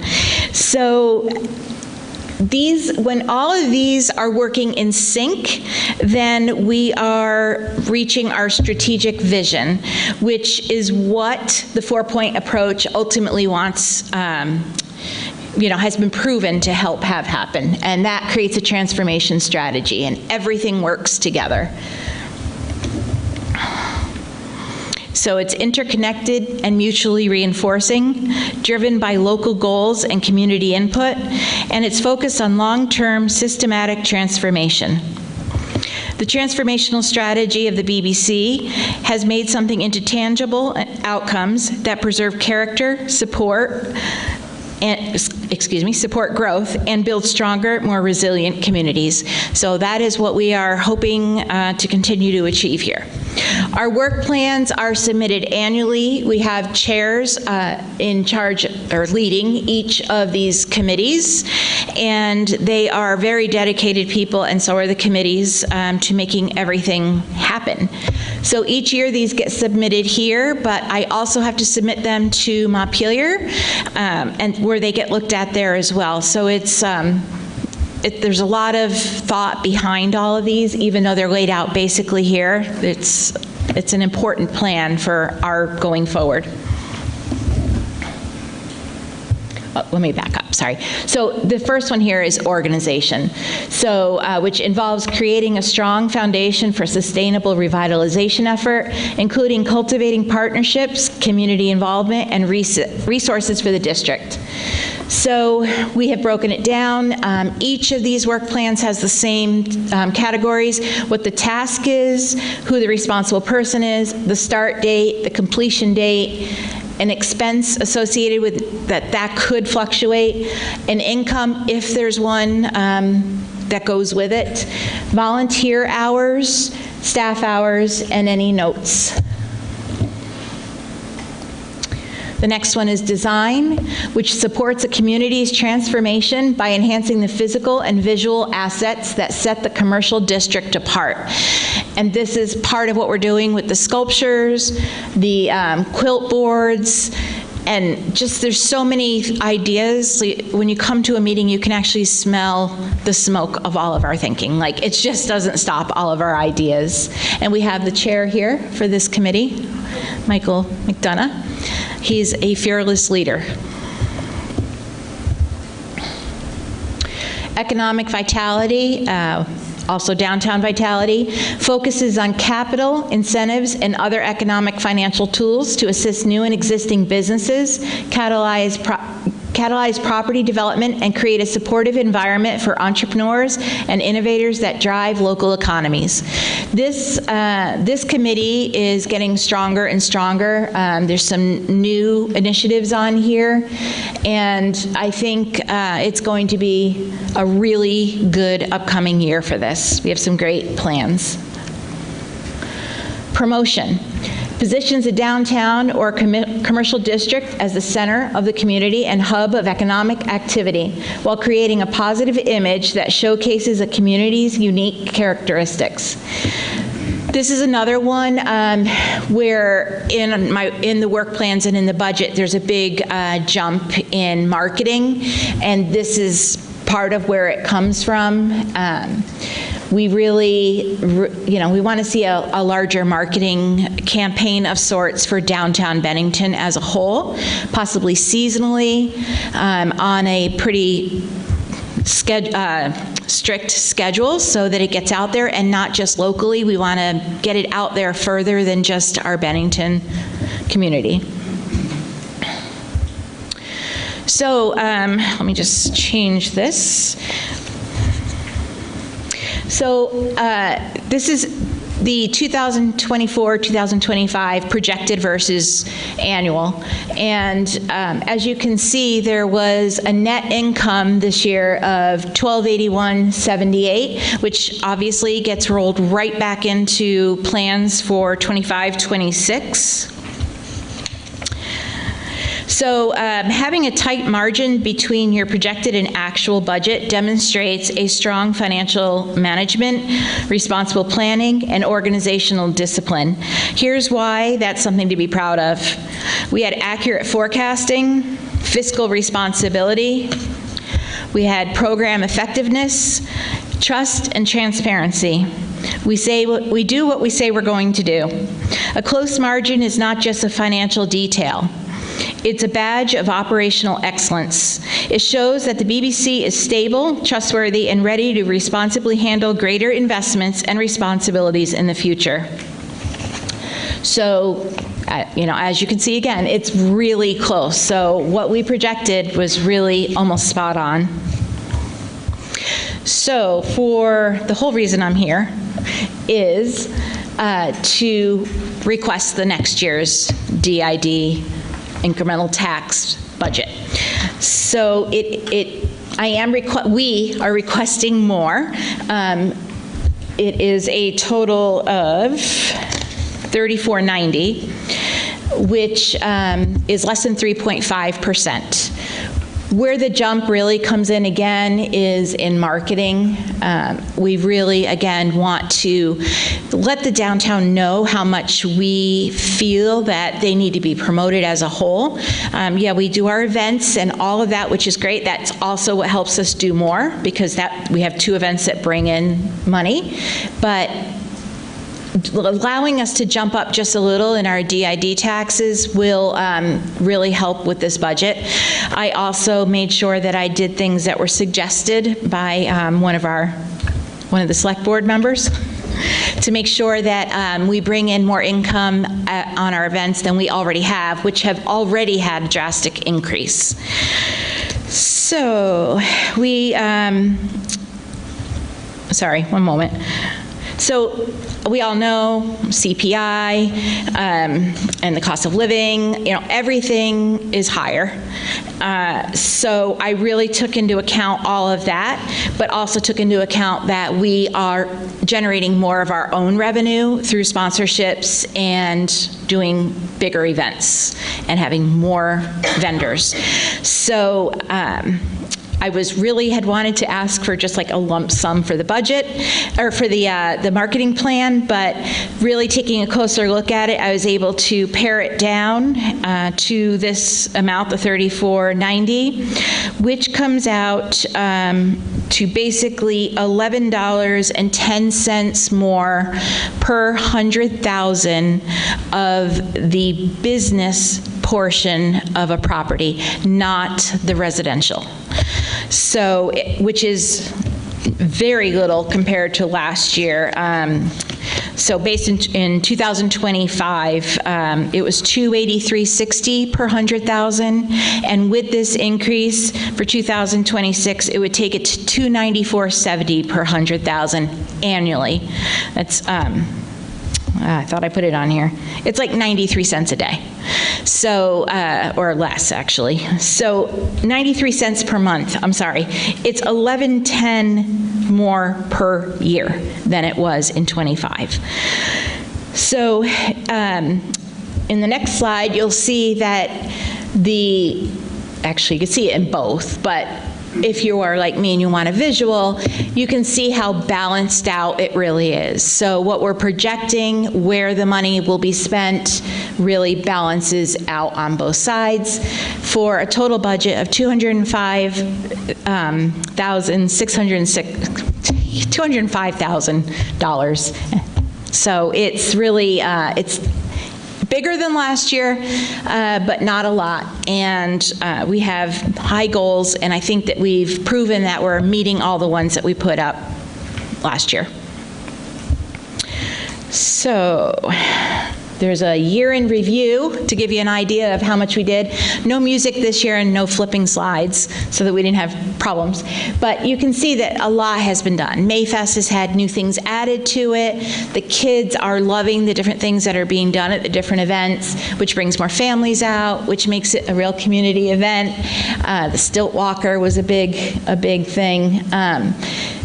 Our car shows that we do with Hemmings, they're doing the car show, we're doing the music. We moved the music to Main Street because isn't it all about the business owners on Main Street? So this keeps, although we love our stage, it keeps everybody on Main Street and really busy. So that's a year in review. If you haven't had a chance to come out to something, I hope you will in the future. And thank you. And if you're interested in being a volunteer, docent, or event volunteer, we're always looking for people. That's it. All right, thank you very much. There was a lot in there. There is a lot in there. I'm so sorry. We'll start, as always, although we'll be looking for a motion on this, correct? So we'll start actually with questions from the public. And seeing none. That's when you do a long presentation, that there's nothing left to ask, except for you, I'm sure. So for the purposes of discussion, I would look for a motion to accept this work plan and budget and set the downtown tax rate as indicated. So moved for purposes of discussion. All right, and we have a second? I'll second. Yes. What you're being asked to approve is not the tax rate itself, but the request for the DID budget amount, which is $100,446. Thank you, Stu. I appreciate that. This calculation was using grand list from.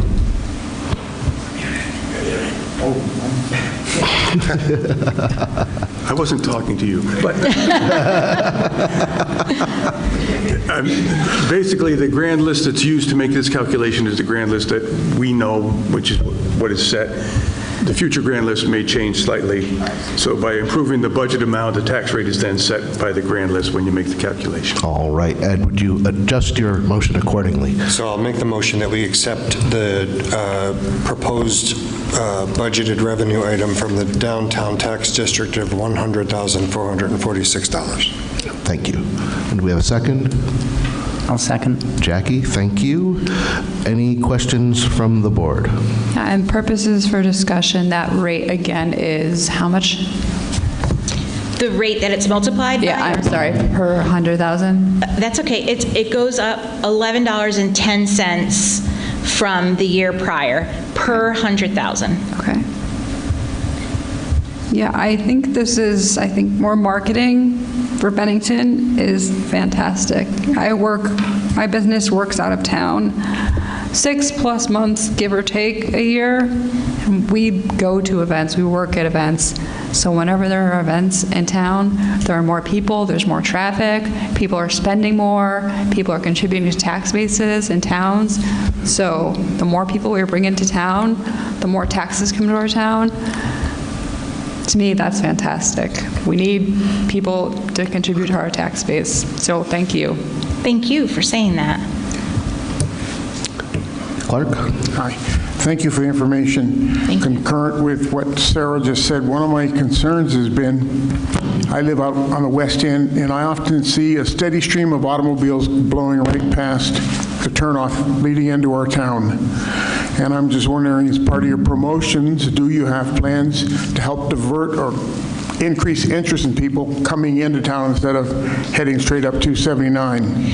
There has been a lot of discussion about that.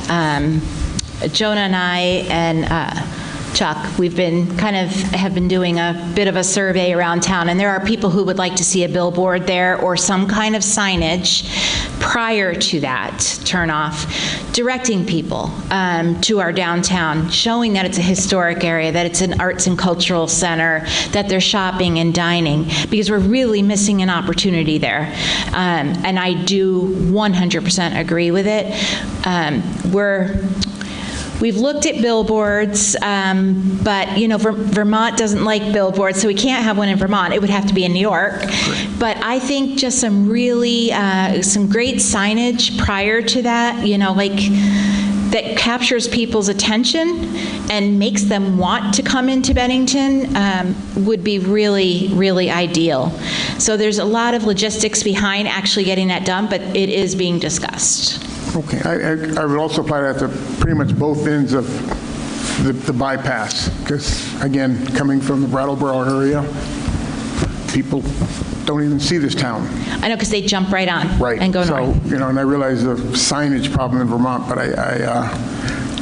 going that way regularly, I see all those great signs about coming to Manchester and to the outlets and come see us and so forth.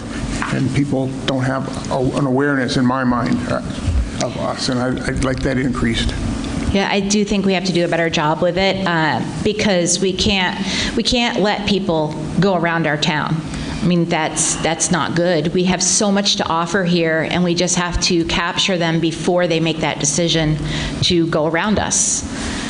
It's interesting. I was at another organization's meeting, and a gentleman from Rutland who's on their select board and who's also a state legislator said to me, he says, so how's that bypass working out for you 8 years down the road? How's that affecting downtown? And, not having been here 8 years ago, but having come through this area a lot in my youth, I said, yeah, we don't have big trucks in town anymore, and people seem to follow those big trucks. So, yeah, it hasn't, there's been both positives and negatives on that. Yeah, and that's another reason why I want the marketing to reach further.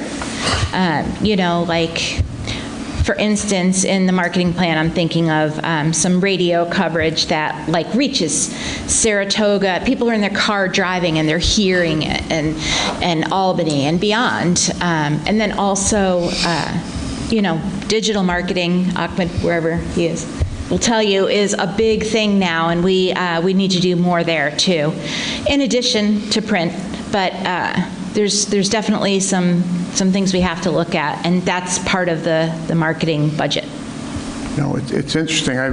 Just this past weekend, I was up in Maine at an event that had people who came from all over the country, and several of the people were discussing, they drove right through Bennington, and they just kept going. They said, we didn't see anything to stop for, which, when I heard them say Bennington, it caught my ear like, what, Bennington? Yeah. And we started talking, and they talked about Troy, which, why would stop in Troy when we're here? Because they were scared. Yeah, in Brattleboro, but they said there's nothing in Bennington. They stop in Troy because the traffic forces them to. Right, they have no choice. They have no choice but to sit there and see what's around them. Yeah. I think that, more people come through here than we realize. Oh, look what I did. Sorry.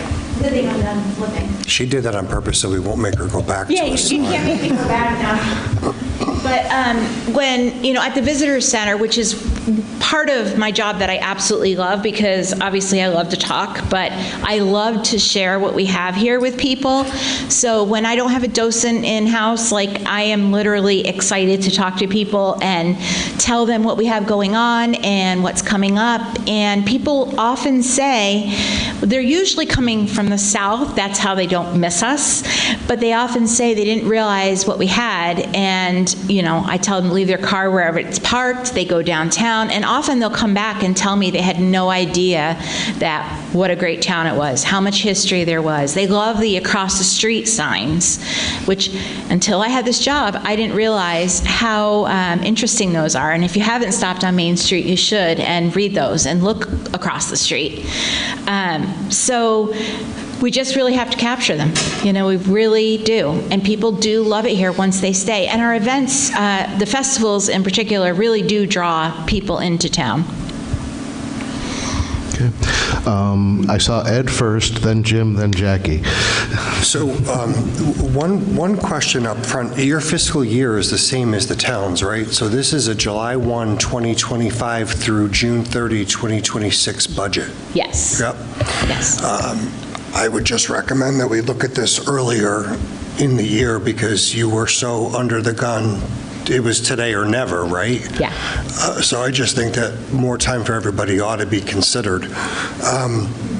And then on the conversation about signage and rediverting traffic, this has been a discussion. I'm looking at some of the folks in the room because we've been discussing this, some of us, for 20-ish years, knowing that an alternative was coming, and it's a lot more than 8 years that that alternative has been open.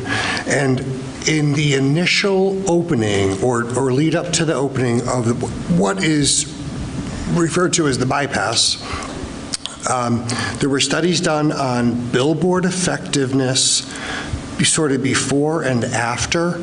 Having billboards did not divert traffic into an area like a downtown Bennington.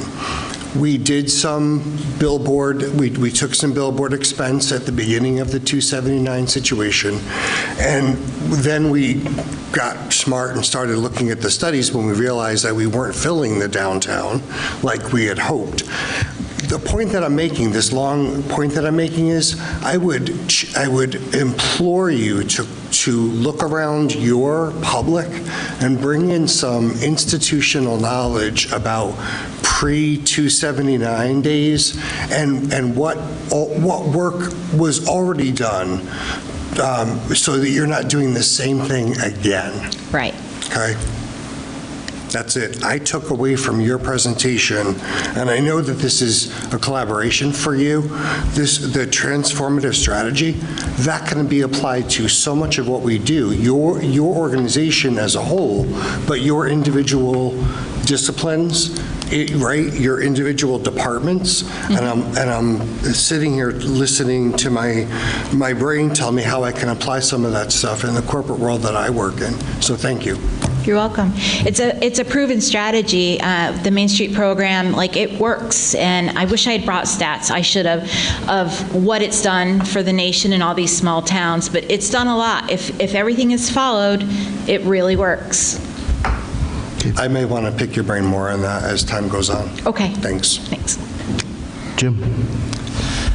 Thanks. Thank you for the presentation. And I have to say, all this discussion of Vermont 279 and the AKA Bennington bypass brings me back to the planning stages for that. And you know, it's interesting that you talk about the effectiveness of the bypass in bypassing Bennington. One of the things that the Regional Commission argued very vociferously for back in the early design stages before that was built was an entirely different intersection design in the west end. We felt it was entirely inappropriate to basically make people have to decide to turn off the road to go into Bennington. They should at least be given an even choice to go into Bennington or to continue on. And I think that points to the importance of having strong local input in decision on state infrastructure projects. So I just blast from the past, and thanks for reminding me of that. And I just wanted to say again, thank you for the work that you've done. And I'm just wondering, is there any collaboration with other groups, organizations that you would like to really highlight or see that there's potential for kind of leveraging, working together with other groups? I could work with every group in this town. Like, I mean, Jack and Aaron. Their presentation is, had 1,000 things going through my head of how we could work together. I think we all have so much on our plates that sometimes it's hard to spread ourselves thinner than we are. But I'm open to anything people suggest. I have been attending a meeting or two at the high school for students, finding out why they're maybe not feeling like they're welcome downtown. We've done a survey around town. There's so many things we could put our hands in that I don't know where to start sometimes, so we touch everything. That's great, thank you, because I was thinking specifically as you were talking about the fact that recently we've been approached by student groups who have more interest in having more of a presence and Yes. things to do in the downtown, and even Bennington College that used to do some things in the downtown. It would be nice to bring some of those college student groups back downtown too. I agree, and I've actually been talking to them as well. So, and they had a table at Mayfest. So I'm really excited about the partnerships that can happen. Jackie? Thank you. Thank you for being here. I always love coming to your events downtown. They're always such a good time. Thank you. And I think you made the point really well that showing the projected and the actual budgets next to each other really shows just how dialed in BBC is, and that gives me a lot of confidence looking at the upcoming budget, and also a lot of confidence that you'll be able to answer some of the questions that I do have. Oh, no. So I think I share the sentiments from the members on either side of me about some of the signage. One of the things that caught my eye was the wayfinding project as part of the design committee work plan. You said that the expense column maybe will fluctuate a little bit, and that one was left TBD. So I went back and looked at the 2018 wayfinding plan that was referenced. It looked like that was budgeted at about $53,000 back then. I can't imagine those costs have gone down. So how does that sort of work into the rest of the budget if it's there at TBD? Well, so that was probably wayfinding across all of Bennington. Obviously, it was before my time. Any wayfinding that we would do would be in our district or getting people into our district. So I'm not sure if there's anybody in here who worked on that. Michael McDonough. I didn't want to put him on the spot, but I knew, but I have to because I wasn't part of it. And like I said, he has so much history with Bennington. Well, he happened to be here. And he happened to be here.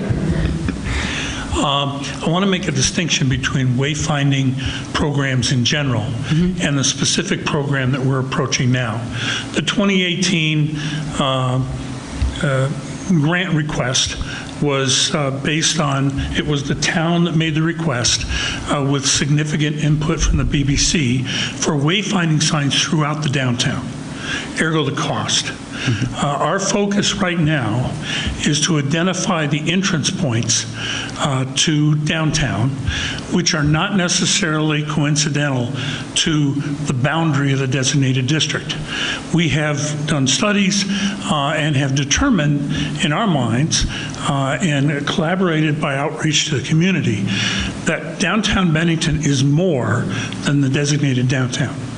And so we are hoping to pursue that with a series of 4 signs, and those 4 signs will reference 3 particular items that are significant in marketing downtown Bennington.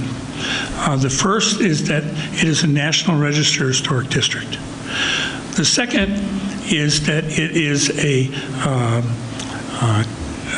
cultural center for the region, and that aspect is growing mightily, as you've heard from Ahmed and others in the community. And the third is the fact that we are a designated Appalachian Trail, Long Trail community, which has significant meaning throughout the region. And so those 3 items, we hope, will tell people as they approach Bennington that there are significant things of interest here, and they should take advantage of that. Ergo, with only the 4 signs to begin with, that cost is significantly decreased. Great. Thank you. Thank you.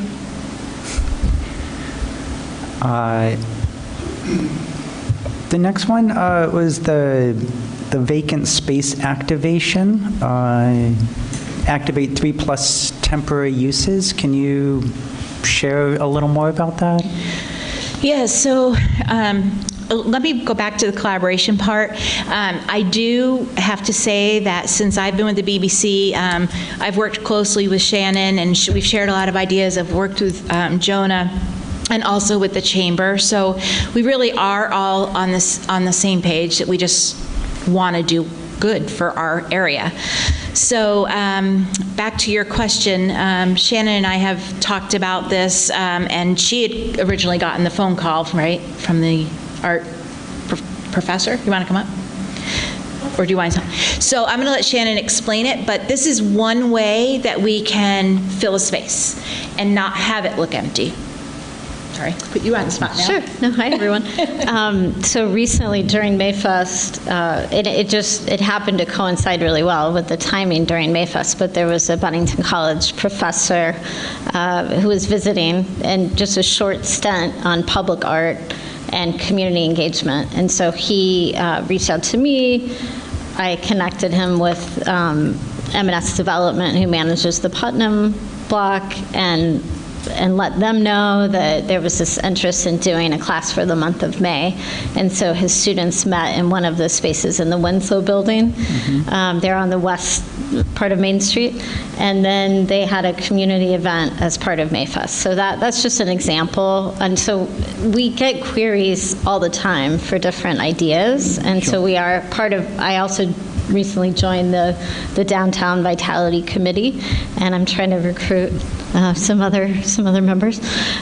So I think, just collectively putting our heads together, thinking about ways to look at vacant spaces and do pop-up events in them. Thank you. Sure. And the big thing about getting things into those spaces, if it's a temporary thing, is just not to offer competition to the very business that is hoping to get people downtown.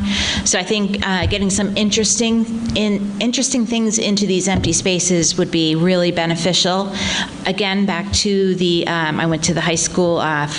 The MAU Choices group at the high school, they are really interested in getting some of their art or some of their items that they want to create into windows.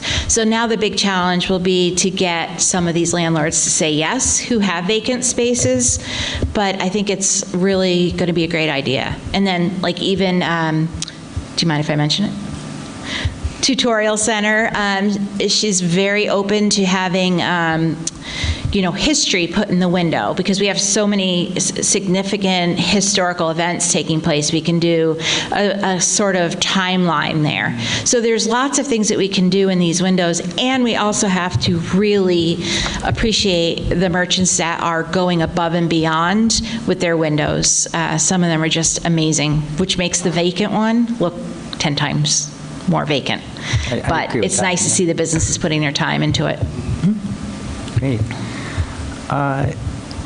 You talked about the importance of marketing and that piece of it. I certainly, that's a bit of my day job as well, so I'm familiar with how that piece works.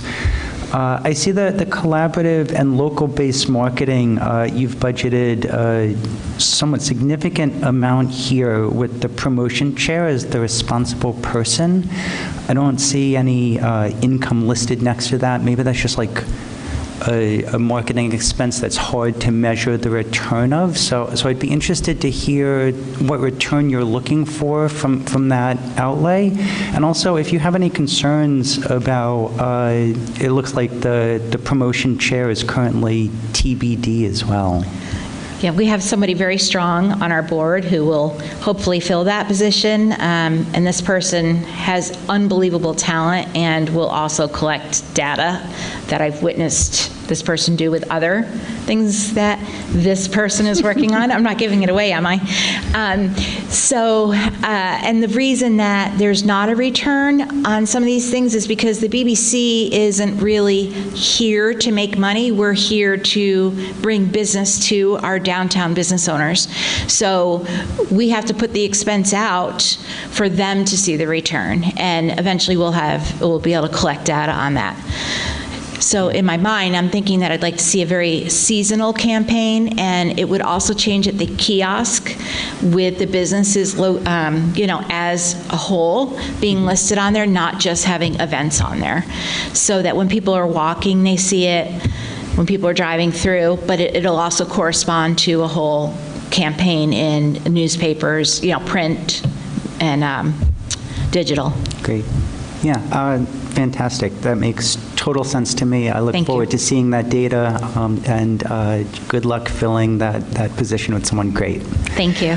Last one I have, and I'm done after this, I promise, is I noticed that the membership dues was one of the few things where it looked like your actual was quite a bit off from your projected. Can you share a little what happened there? Absolutely. So, I have all these wonderful ideas, but sometimes it's hard to implement all of them because of lack of staffing. We do a lot with really one full-time person, and Bill is part-time, and then I've had an assistant part-time, and then I lost my assistant, and I went months without one. So sometimes, the ideas are there, but they haven't come to fruition yet. I do want to start a membership program that isn't just about the business owners, but like a social membership as well, because we don't charge for anything. And there are a lot of people who recognize that and want to contribute, but don't know how. But if we created like a social membership and a family membership to go along with business memberships, I think that we would have a good turnout to it. But it has to be marketed well, it has to be designed well, and that takes time. But it has to happen. Great. Thank you so much for answering all my questions, for being here tonight, and for everything you do for the downtown. Thank you, Jackie. Thanks for volunteering. Anyone else? I'll just say quickly that, looking over your proposed budget, I can see there are increases in numerous places throughout the budget, largest being in the advertising section. And the fact that you are promising us that you'll raise the vast majority of that internally, I think is commendable. Thank you.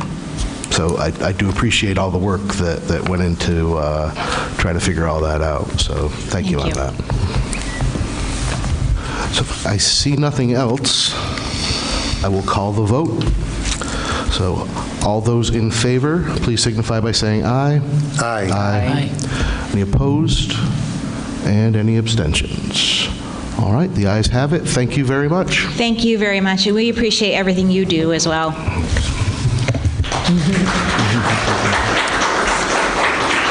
All right, next we have Shannon Barsati telling us about an update on the Walloomsac Valley Pathway Extension.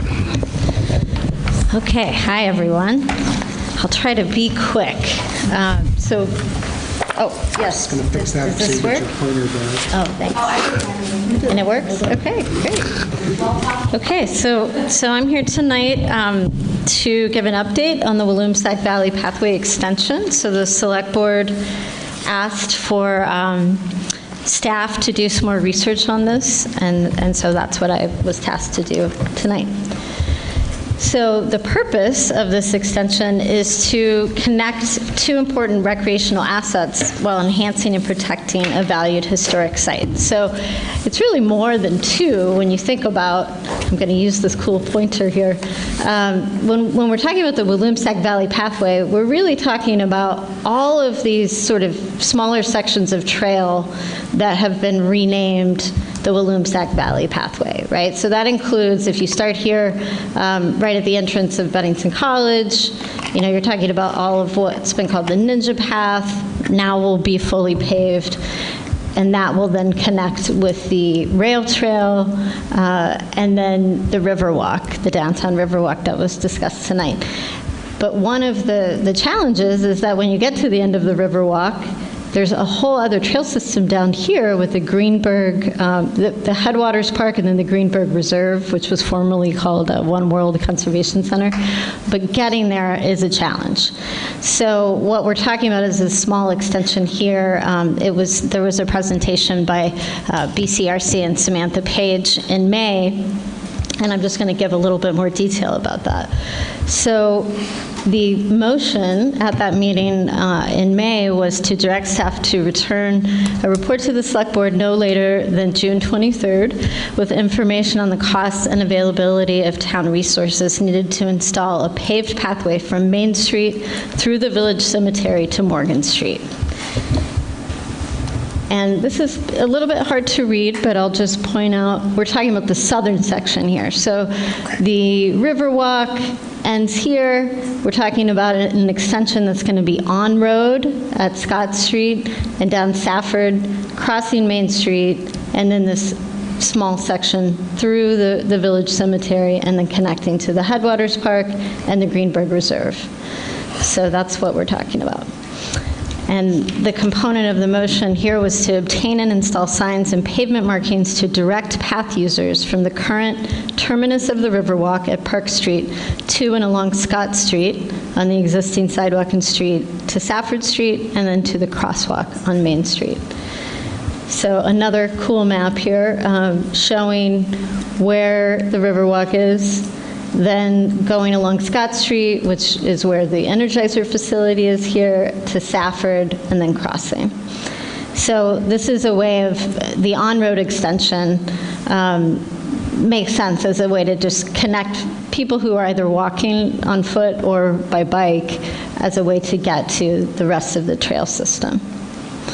So I got to get out onto the trail with Dan Monks and Mark Anders from the BCRC, the transportation planner, and we chose a beautiful day. We ended here at the Riverwalk. This is where it ends at Park Street, goes this way, and then Scott continues on. You can see the Energizer building. And then along the way, there's some beautiful, if you don't get a chance to go to the Riverwalk, you really should, because there's just these gorgeous views, both along the Riverwalk and then along this extension path. This one happens to be from Safford Street. So this is just a photo walking along Scott Street. There's sidewalk here that can be utilized. For kids on bikes to be on the sidewalk is fine. Adults can go down the center of the road. There are a number of cars here at the beginning of Scott Street because there's sort of overflow parking for Bennington Elementary. But then as you continue down the road, it's mostly vacant. So it's an easy jog over on your bike. And then this is that short section of Safford Street, also with a wide sidewalk as well. So this is just an example of the kind of signage that we would be installing to direct the bike traffic. So these would be the road signs that would go up. And then this is the on-road pavement painting. And the town currently has a stencil of the bike figure as well. And then the component of this motion is to install, I have to catch up with myself here, pathway signs to direct people through the town-owned green space adjacent to Main Street and through the Village Cemetery to Morgan Street, to open the gate located in the fence that currently separates the cemetery from the green space, create a crosswalk on Morgan Street to establish a connection between the pathway through the cemetery and the existing pathway leading to Headwaters Park. So just to show you some more visuals of this journey, as you come here, that's that section of Safford Street. Here, this is the crosswalk, so that would need to be repainted and made more visible. Then you're entering into that town green space. So another idea that we discussed was having a kiosk here. This is just one that I found online as an example, and I talked with our Buildings and Grounds Department they would be able to build something very similar. And what would be nice about this is that one side of the kiosk could have a map of the whole trail system. You could even have, like the trail maps, like a brochure in it. And then the other side could have historic information about the cemetery, or more just information about Main Street. I mean, having kiosks right on your street where people are traveling on Main Street that are talking about your outdoor recreation opportunities is just a huge plus for the community, and we currently don't have that. So then this map shows what that pathway would look like when you come into the green space, which is quite large if you've never walked back there. Right now, we currently, the town has owned this space for a long time, but there's no signage, there's no wayfinding, there's nothing that even signifies that this is a town property. So this would really establish it as more of a park. You would start here, this is the Vermont Chef here, what was formerly Stewart's. The path would hug that side of the eastern side of the green space, and then about here it connects to an old roadbed that is grassed over now, but is there, and you can see it as you walk up. This is the gate, and then you come through again. This is an old roadbed, and then it connects to this existing service road as you cross the street to, this is Morgan Street, and then this trail goes to the Headwaters Park. So more photos. It was a beautiful day to get out onto the trail. This shows the green space has some gorgeous shade trees, and it's, as I said, as you walk in, there's quite a bit of space here to do events and have picnics, etc. And then you walk up on the roadbed, you're following this fence line, and then this enters into the cemetery, and currently this gate is closed, although you can sneak through it. It's closed, but you can, there's about that much room. So then you're in the Village Cemetery, which if you haven't been to, it really is just such a beautiful space. It's also one of our most historic cemeteries. The first burial in the Village Cemetery was in 1813, and there are over 2,100 graves located here. It's one of our oldest and most historic cemeteries that is still in use today. So this shows the pathway. Like I said, this is an old roadbed. So you can really see it as you walk into the cemetery, how it wouldn't be hard to just turn this back into a road. And then as you enter, this circle, it's a gravel path that is easy to use just as it is. And then this section is where it comes to Morgan Street. This part of Morgan Street there's a better sight line here for pedestrian or bicycles, because as you get closer to Main Street, this becomes even more narrow. And it's if you've ever walked it, there's really no room if a car's coming through. So this would be a much safer way to cross. This is about where the crosswalk would be painted, and then this mode area would be a pathway leading to this trail. And right as you enter the trail, you've got this great view of the river, and it's just so serene. And I found myself just struck by how within this short distance, it's like you're in another world. You've gone from this industrial area along the Energizer facility, former Energizer facility, into a historic cemetery, and then you're right next to the river. So finally, the last part of the motion was to direct staff to work with the Historic Preservation Commission to develop content and a cost estimate for an interpretive sign or signs to be located in the green space and or cemetery. Town staff are encouraged to coordinate with the Bennington County Regional Commission as needed.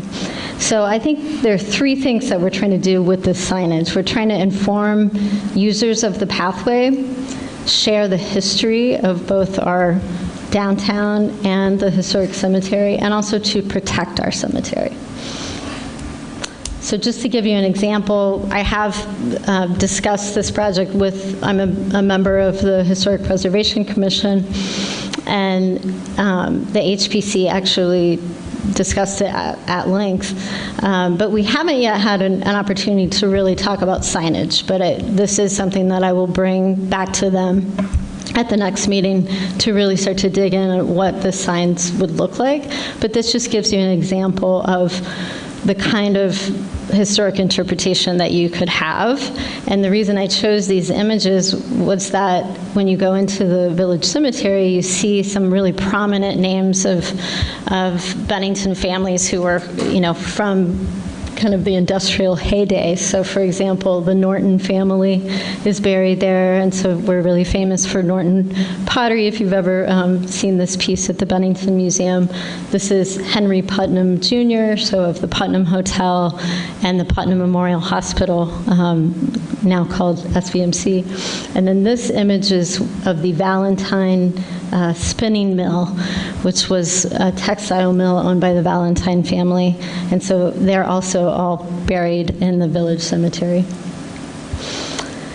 And that just leads into this idea that cemeteries are public spaces. So when these beautiful gravestones were created in the 19th and early 20th century, cemeteries were designed as public spaces for community members to take pride in and to visit with their families. So inviting the public to visit historic cemeteries helps to assure that they will be well maintained and cared for into the future. And a multi-purpose use of cemeteries prevents the appearance of abandonment that can invite trouble, such as vandalism. So I looked up some examples of signs at other historic cemeteries, and this is just an example from a cemetery in the town of Sullivan, Maine.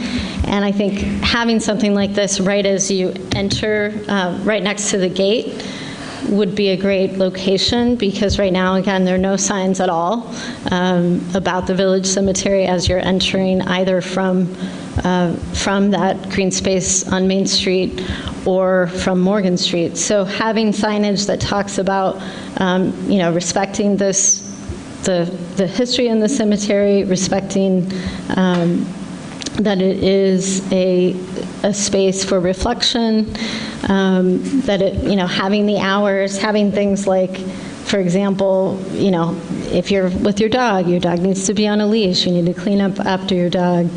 No gravestone rubbings are permitted, et cetera. So having that kind of language about the expected behavior at the cemetery, I think, is really important and something that is missing now. It's also a way, I think, to delineate where people should be walking and where they shouldn't. Also, it can talk about how if there is a funeral service, that this pathway could be closed, the gate could be closed. I think that accessing this path and having this signage is going to have more people using it, but also that can help prevent future problems because there are more eyes on it. It's more of a seen as a community asset and, a place that we should be good stewards of. And then we also could close the gate at night to prevent any other unwanted behavior. So finally, the main task here was to also look at what would this cost. So I looked at a few different things, and I also, in yellow, these are the numbers if we were to hire a contractor versus utilizing our town staff, our highway department, and buildings and grounds. So to be clear, though, that right now their availability is they do not have availability right now because we're right in the height of many, many projects for both the highway department and buildings and grounds. They also don't have any money in their budget for this project. So if this was to be something that the select board wanted to move forward, then it would have to be built into next year's budget as a special project.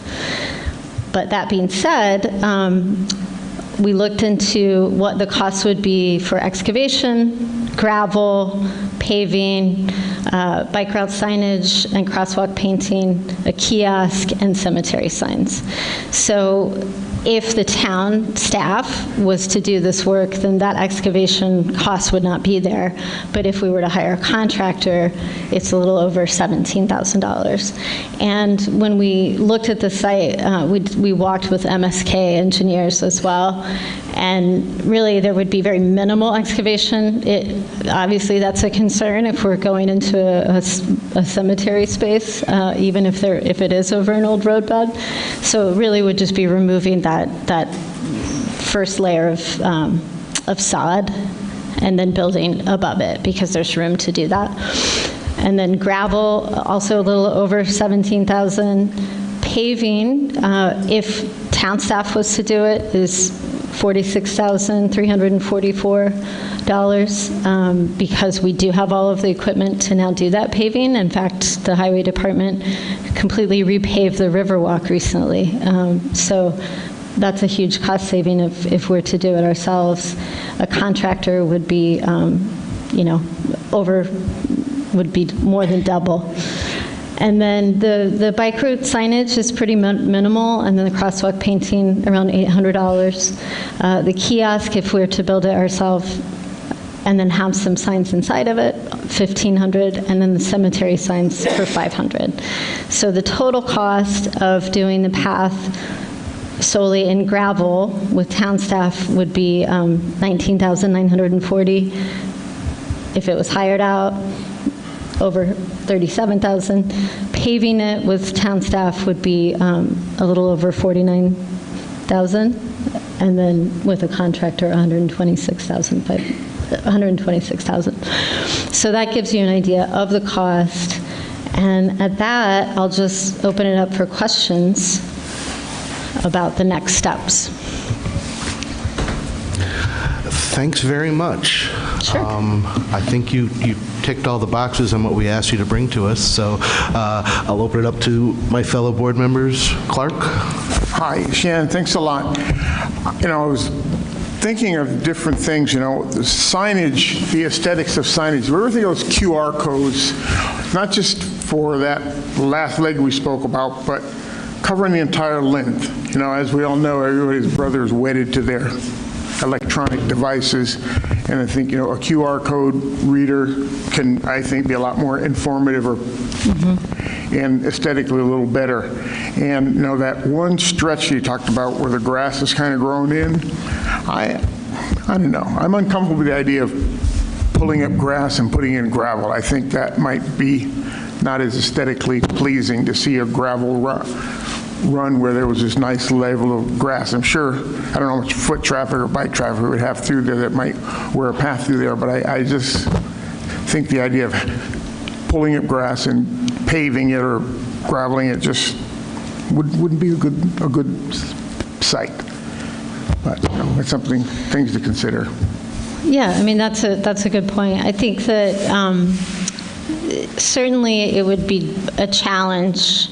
I think walking it was fine. There are some areas that might be a little bit more wet. So, I mean, I think having gravel or pavement is going to make that easier. But certainly for bikes, it would be necessary to do something other than grass, I think.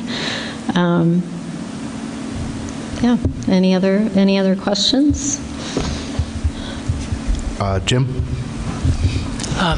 Yeah, thank you very much. I appreciate the very thorough presentation and answering all of the questions that we had asked in that very lengthy motion that I laid out.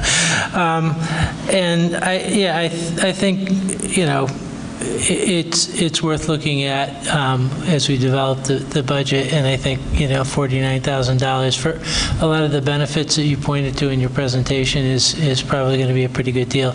As far as the concern that was mentioned, about the aesthetics of it, I think the aesthetics are extremely important, especially when you're dealing with public green space and a historic cemetery. So we certainly want to be sensitive to that, but we also want to recognize I think you can certainly do an aesthetically pleasing treatment of a pathway through a historic area, and remembering that the other component of this is that you want people to use this. Yes. And it's a significant, not just for recreation, but just to get people out and appreciate it, and to get one of the big things they say is if you provide these facilities that are convenient and accessible and enjoyable for people to use, they will use them. And if they use them, it will be a benefit for everybody, including everybody's health. The health of the community will improve. So that's a significant benefit. So I think we want to make sure that people use this and don't just stand back and look at it. And I think that's partly why not only, the accessibility of the path, however the select board decides to move forward with that, and also that sort of wayfinding and signage, because that's an area that I feel like in general we could do so much more. I mean, we have all of these outdoor resources, but we, unless you know, you really don't know. And people, especially people who are visiting, would have no idea that there's a path right to the river, right from Main Street. Within less than 10 minutes, you can be having a riverside picnic. I mean, you could take an afternoon with your kids at the skate park, hop on your bikes, and then go down to the river in 15 minutes. And I think that's something that we should be celebrating and really promoting in Bennington, and we just haven't done. We haven't done enough of that. But we have to make it easy for people. We have to make it easy for them to find it, and we have to make it easier for them to get there.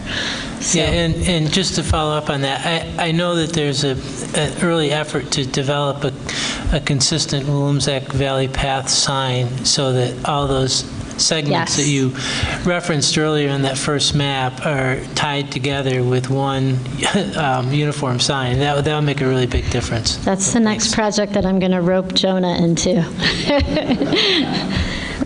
Jackie. Yeah, thank you. So the first thing I see here is, and I know we've talked about this before, but wow, how lucky are we to have such a capable town staff? I know we talked about it before, but just seeing it in numbers there, really, it's fantastic that we have that option. So I think I heard another member talk about sort of QR codes and stuff. You mentioned the kiosk having maybe like some pamphlets.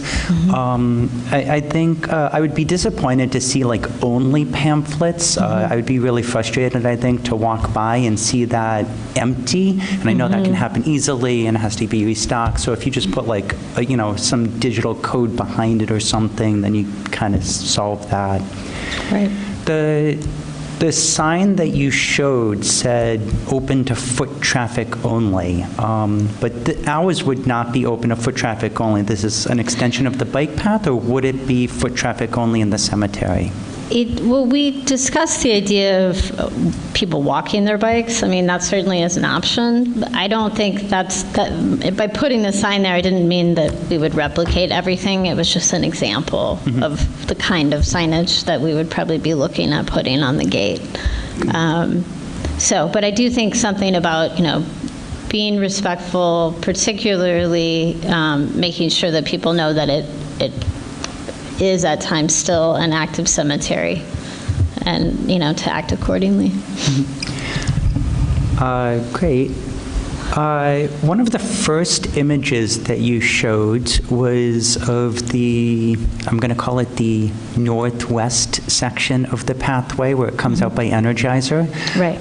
Where the river walk ends there, right across the street, is sort of that parking lot for what used to be Energizer. And I know from sort of walking through that area and stuff, that parking lot there kind of collects a lot of detritus and junk.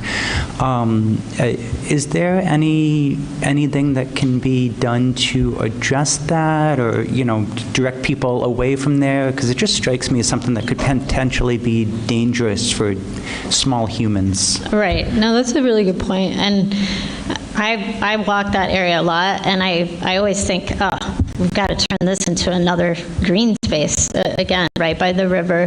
The town does not own that. It's part of that Energizer parcel. Options for either gravel or paving. I'm curious if presenting both options was purely on a cost basis, or if there's something more you can say about the benefits or drawbacks of choosing one over the other? Sure. I mean, I think it was really just to provide options. Obviously, cost is one. Like I said, since we do have the ability to do paving in-house with our staff, that does bring that cost down. And I'd say the biggest benefit to paving that area is potentially aesthetics, accessibility, right? If you think about really anybody can use pavement. I mean, someone who's in a wheelchair could use that very easily. Also, there could be an issue with erosion, and I'm not an expert on paving, so it would seem like it would be easier to maintain, but that would be my take on it. I don't know if Jim has any other thoughts on paving. Jim certainly does, but he probably does not want to extend the meeting too long. Yeah. so I will defer my comments to that later. But just to say that, yeah, maintenance is probably one of the biggest issues. Others usability, but maintenance is significant, especially when there's a grade like there is coming down from the cemetery. And if it's gravel, you're going to get washouts, and then you're going to have to go back and repair it. And if you don't, it's going to be a problem. So. Ed, you had something? Thank you. The information is in depth, and it does answer a lot of the questions that folks had. I just want to remind us all about the beauty and why we see traffic in the Old First Church. And so we know that it has, a national calling, if you will. Although this is very local history, the history that's in this particular museum this particular cemetery could be socialized and shared. And I'm a 20-year resident, and it took me, I knew who all these families were, the Putnams, the Valentines, and the Nortons, but it was a lot of years before I knew who they were. And when I have, by the way, ridden past or walked past that cemetery, it's closed. It's chained up. There's a gate at the entrance, so there isn't a draw. For those of us that are on the fence about whether or not this is a good idea, go walk through the Old First Church. Let's extend this so that people can ride their bikes through this thing. You'll see people with their bikes walking them through the Old First Church on any given day. You'll see locals and tourists alike taking notes as they're reading headstones and things. This is a terrific idea for this community. Thank you. Jackie, I'm sorry, you had something else? Well, not to jump the gun on any other board members, but you mentioned next steps. What would you be looking for from this board next? I think the understanding exactly which pieces to potentially move forward first. I mean, some of it could happen in phases. I think, obviously, like I said, as far as having town staff work on it, it would have to be built into a budget and a work plan for staff. But I think that would be the next step. I can certainly continue to meet with the Historic Preservation Commission and start to work on signage for that historic interpretation piece. And then we can also talk to Buildings and Grounds about a plan for a kiosk. I mean, I think, first of all, just putting together kind of a plan for each piece and further refining that for your upcoming budget discussion is something that staff could be working on now. Yeah, that sounds great to me. It looked like there were 3 motions that you were looking for. Is that correct? Well, this was the motion that was already passed that I was reading. All right. Yeah, so that was sort of how I structured the presentation, was to try and answer those. Okay. So do you need a motion to continue evaluating this? Sure. I don't think we do. I mean, I think that that's built into the original motion, really. Yeah, I think and as that's far it. as, how to proceed with it, I mean, and doing it in stages. I mean, I think this piece from the end of Riverwalk over to Morgan Street, kind of it all has to be done at once because you need someplace to go. Right. If you just send people down the road on a bike path and it just ends at Main Street, it kind of doesn't work. So I think we need to package it all up and try to get it done in a year. Do you suggest that as far as opening, so really having the full thing complete before having any traffic going through? Yeah, I mean, my sense is it probably doesn't make sense to do any little bit of it until we can do it. Crosswalks and the Until signage we can and do stuff it. comes at the end. Yeah, Right. I mean, I think it really just needs to be. Yeah.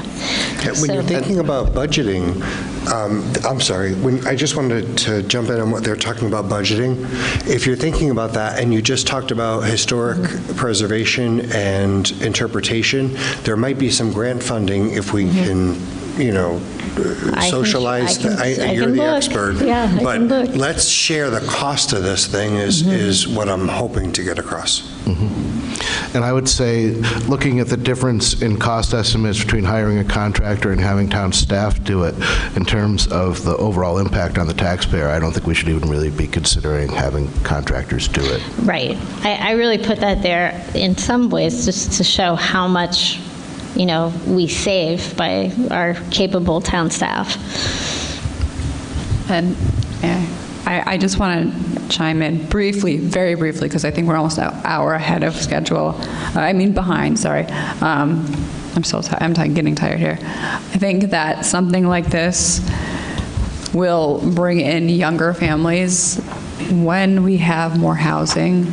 We will get more housing, right? We're getting more housing. So I think that younger families will come in when we have this and more like this that will contribute to our tax base. So this is a great project. Thank you for your work.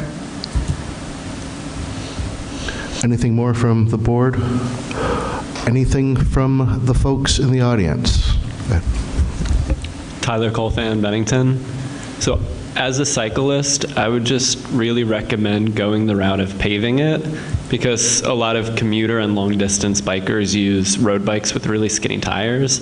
I myself selfishly am one of them. So if you want them to be able to use it functionally, the gravel's not going to work for that kind of bike. Good point. But the whole thing is a great idea. So public support. Anyone else? You have to get up, yes. Come up here. You can just come up here, I just want to say it's one more thing that we have here that we should let people know about as they're thinking about getting on the bypass. It's another amazing thing.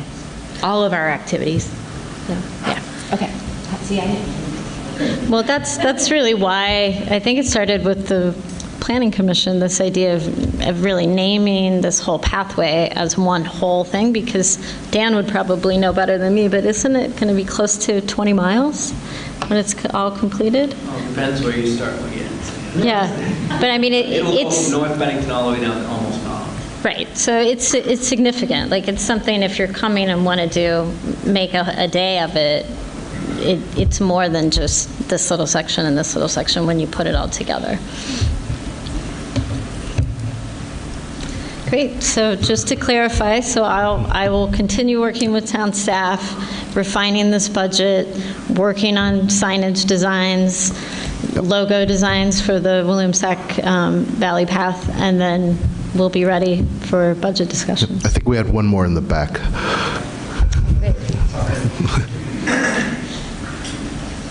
Hi, I'm Ahmad. I just want to comment that, so I came to Bennington to go to Bennington College on a full scholarship, so I didn't have a car to get around in town, and I used to take the Ninja Trail a lot and try to find my way to town.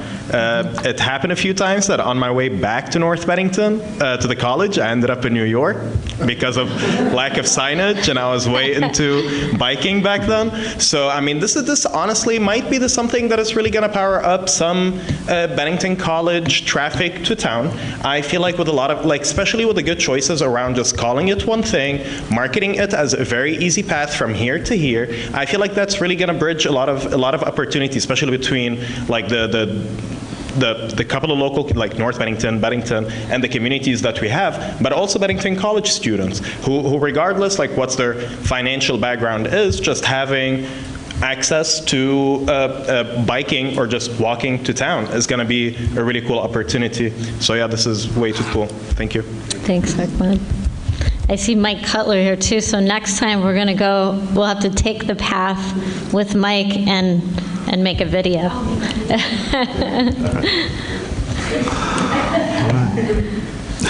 Great. Shannon, thank you very much. Thanks, everybody. Great job.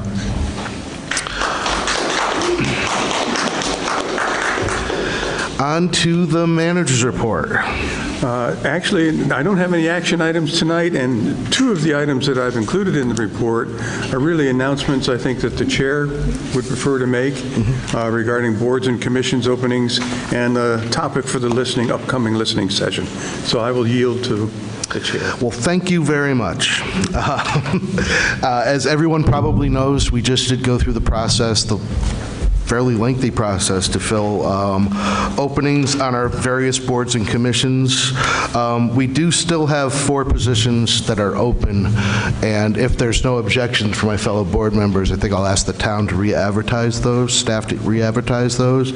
Those are one-year term on the Board of Listers, a 2-year term on the Historic Preservation Commission, a 2-year term on the Energy Commission, which opened up because this board no longer has a voting position on that board. That would bring them to 7 voting members. And 1 3-year term open on the Housing Authority. We recently had 1 commission member who resigned their position there without notice. So I think it's always preferable to have these positions filled, and I would suggest we just go through a similar process that we went through last time. We'll open it up for a few weeks, and anyone interested can contact the manager, and then we'll set up interviews and go from there. Let me just, I don't know if this matters from any perspective, but the Energy Group is a committee, not a commission. I'm sorry. So, and I don't know if that matters. Those folks are board members, not commissioners. Right. Yep. Thank you. Do Mr. you need Chair. a motion? Yep. I'm just, this is a little unusual that we open up to a second round. Can you just explain what the reasoning behind that was? Well, we did receive, I did receive a request from one of the chairs that the position be filled, if at all possible. And also, I don't know, has it ever been done, Stu, where we re-advertised? Generally, we only follow up when there is an opening that is created after the appointments are made. Right. In this case, because we have several committees or commissions that didn't have applicants, and we now have an opening on the Housing Authority that has just occurred, I think it's appropriate to try to fill them all. Yeah, and I just am of the opinion that if we can fill them, we should. And I did hear from a few people who noted they should be paying closer attention, but missed the last round. I see no harm in it. Sure. Myself. I'm happy to make a motion that we advertise for the remaining open positions. Do we need a motion? I'll second it if we need one. Yeah, I don't know that we need anything so formal. If you so choose. It's not warned, so I don't think we need one. Yeah, I don't think we do either. Yeah. But I think our consensus is fine on that. And, if I can just beat this dead horse for a second, after 2 years as liaison on 2 different groups, I heard a lot about vacant seats, and in groups that are even populated close to complete, every seat matters. And in one board that I sat on as a liaison, the board was so thin that they were actually missing some key expertise. You know, they needed a treasurer, for example. That had come from their board population in the past, and they didn't have a financial person.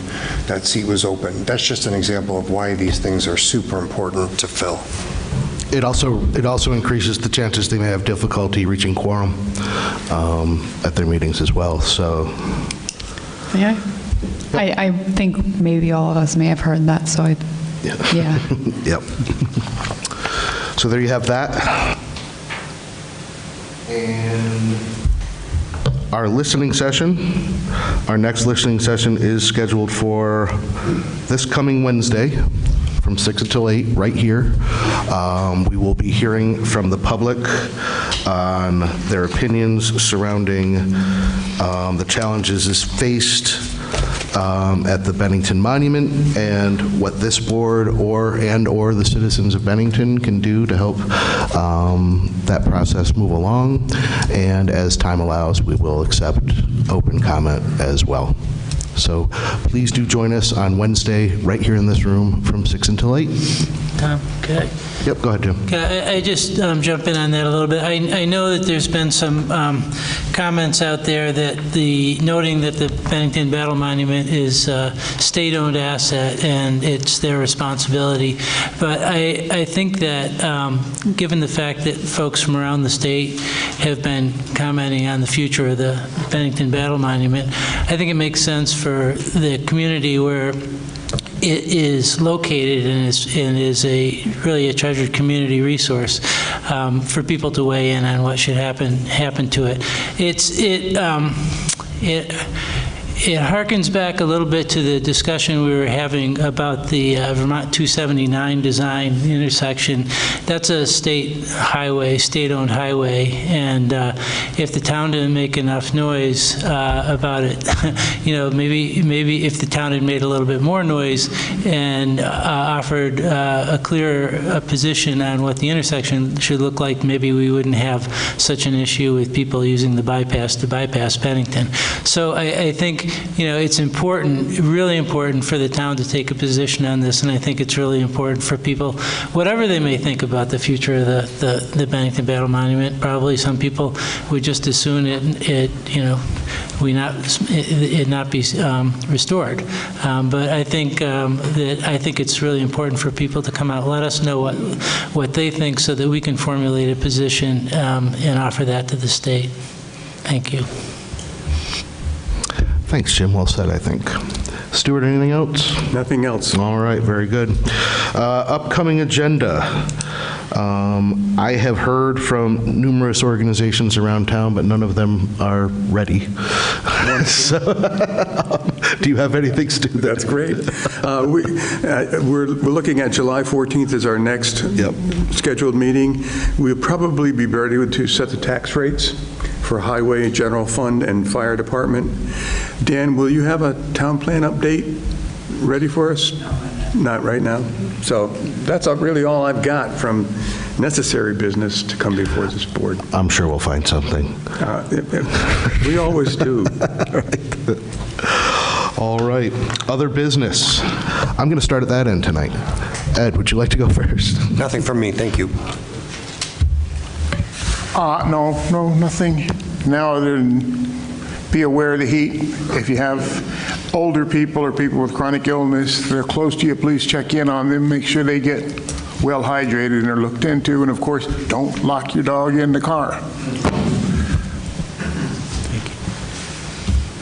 The Bennington Rescue Squad is currently recruiting EMT apprentices to join their team. So applications close July 15th. You can apply at benningtonrescue.org.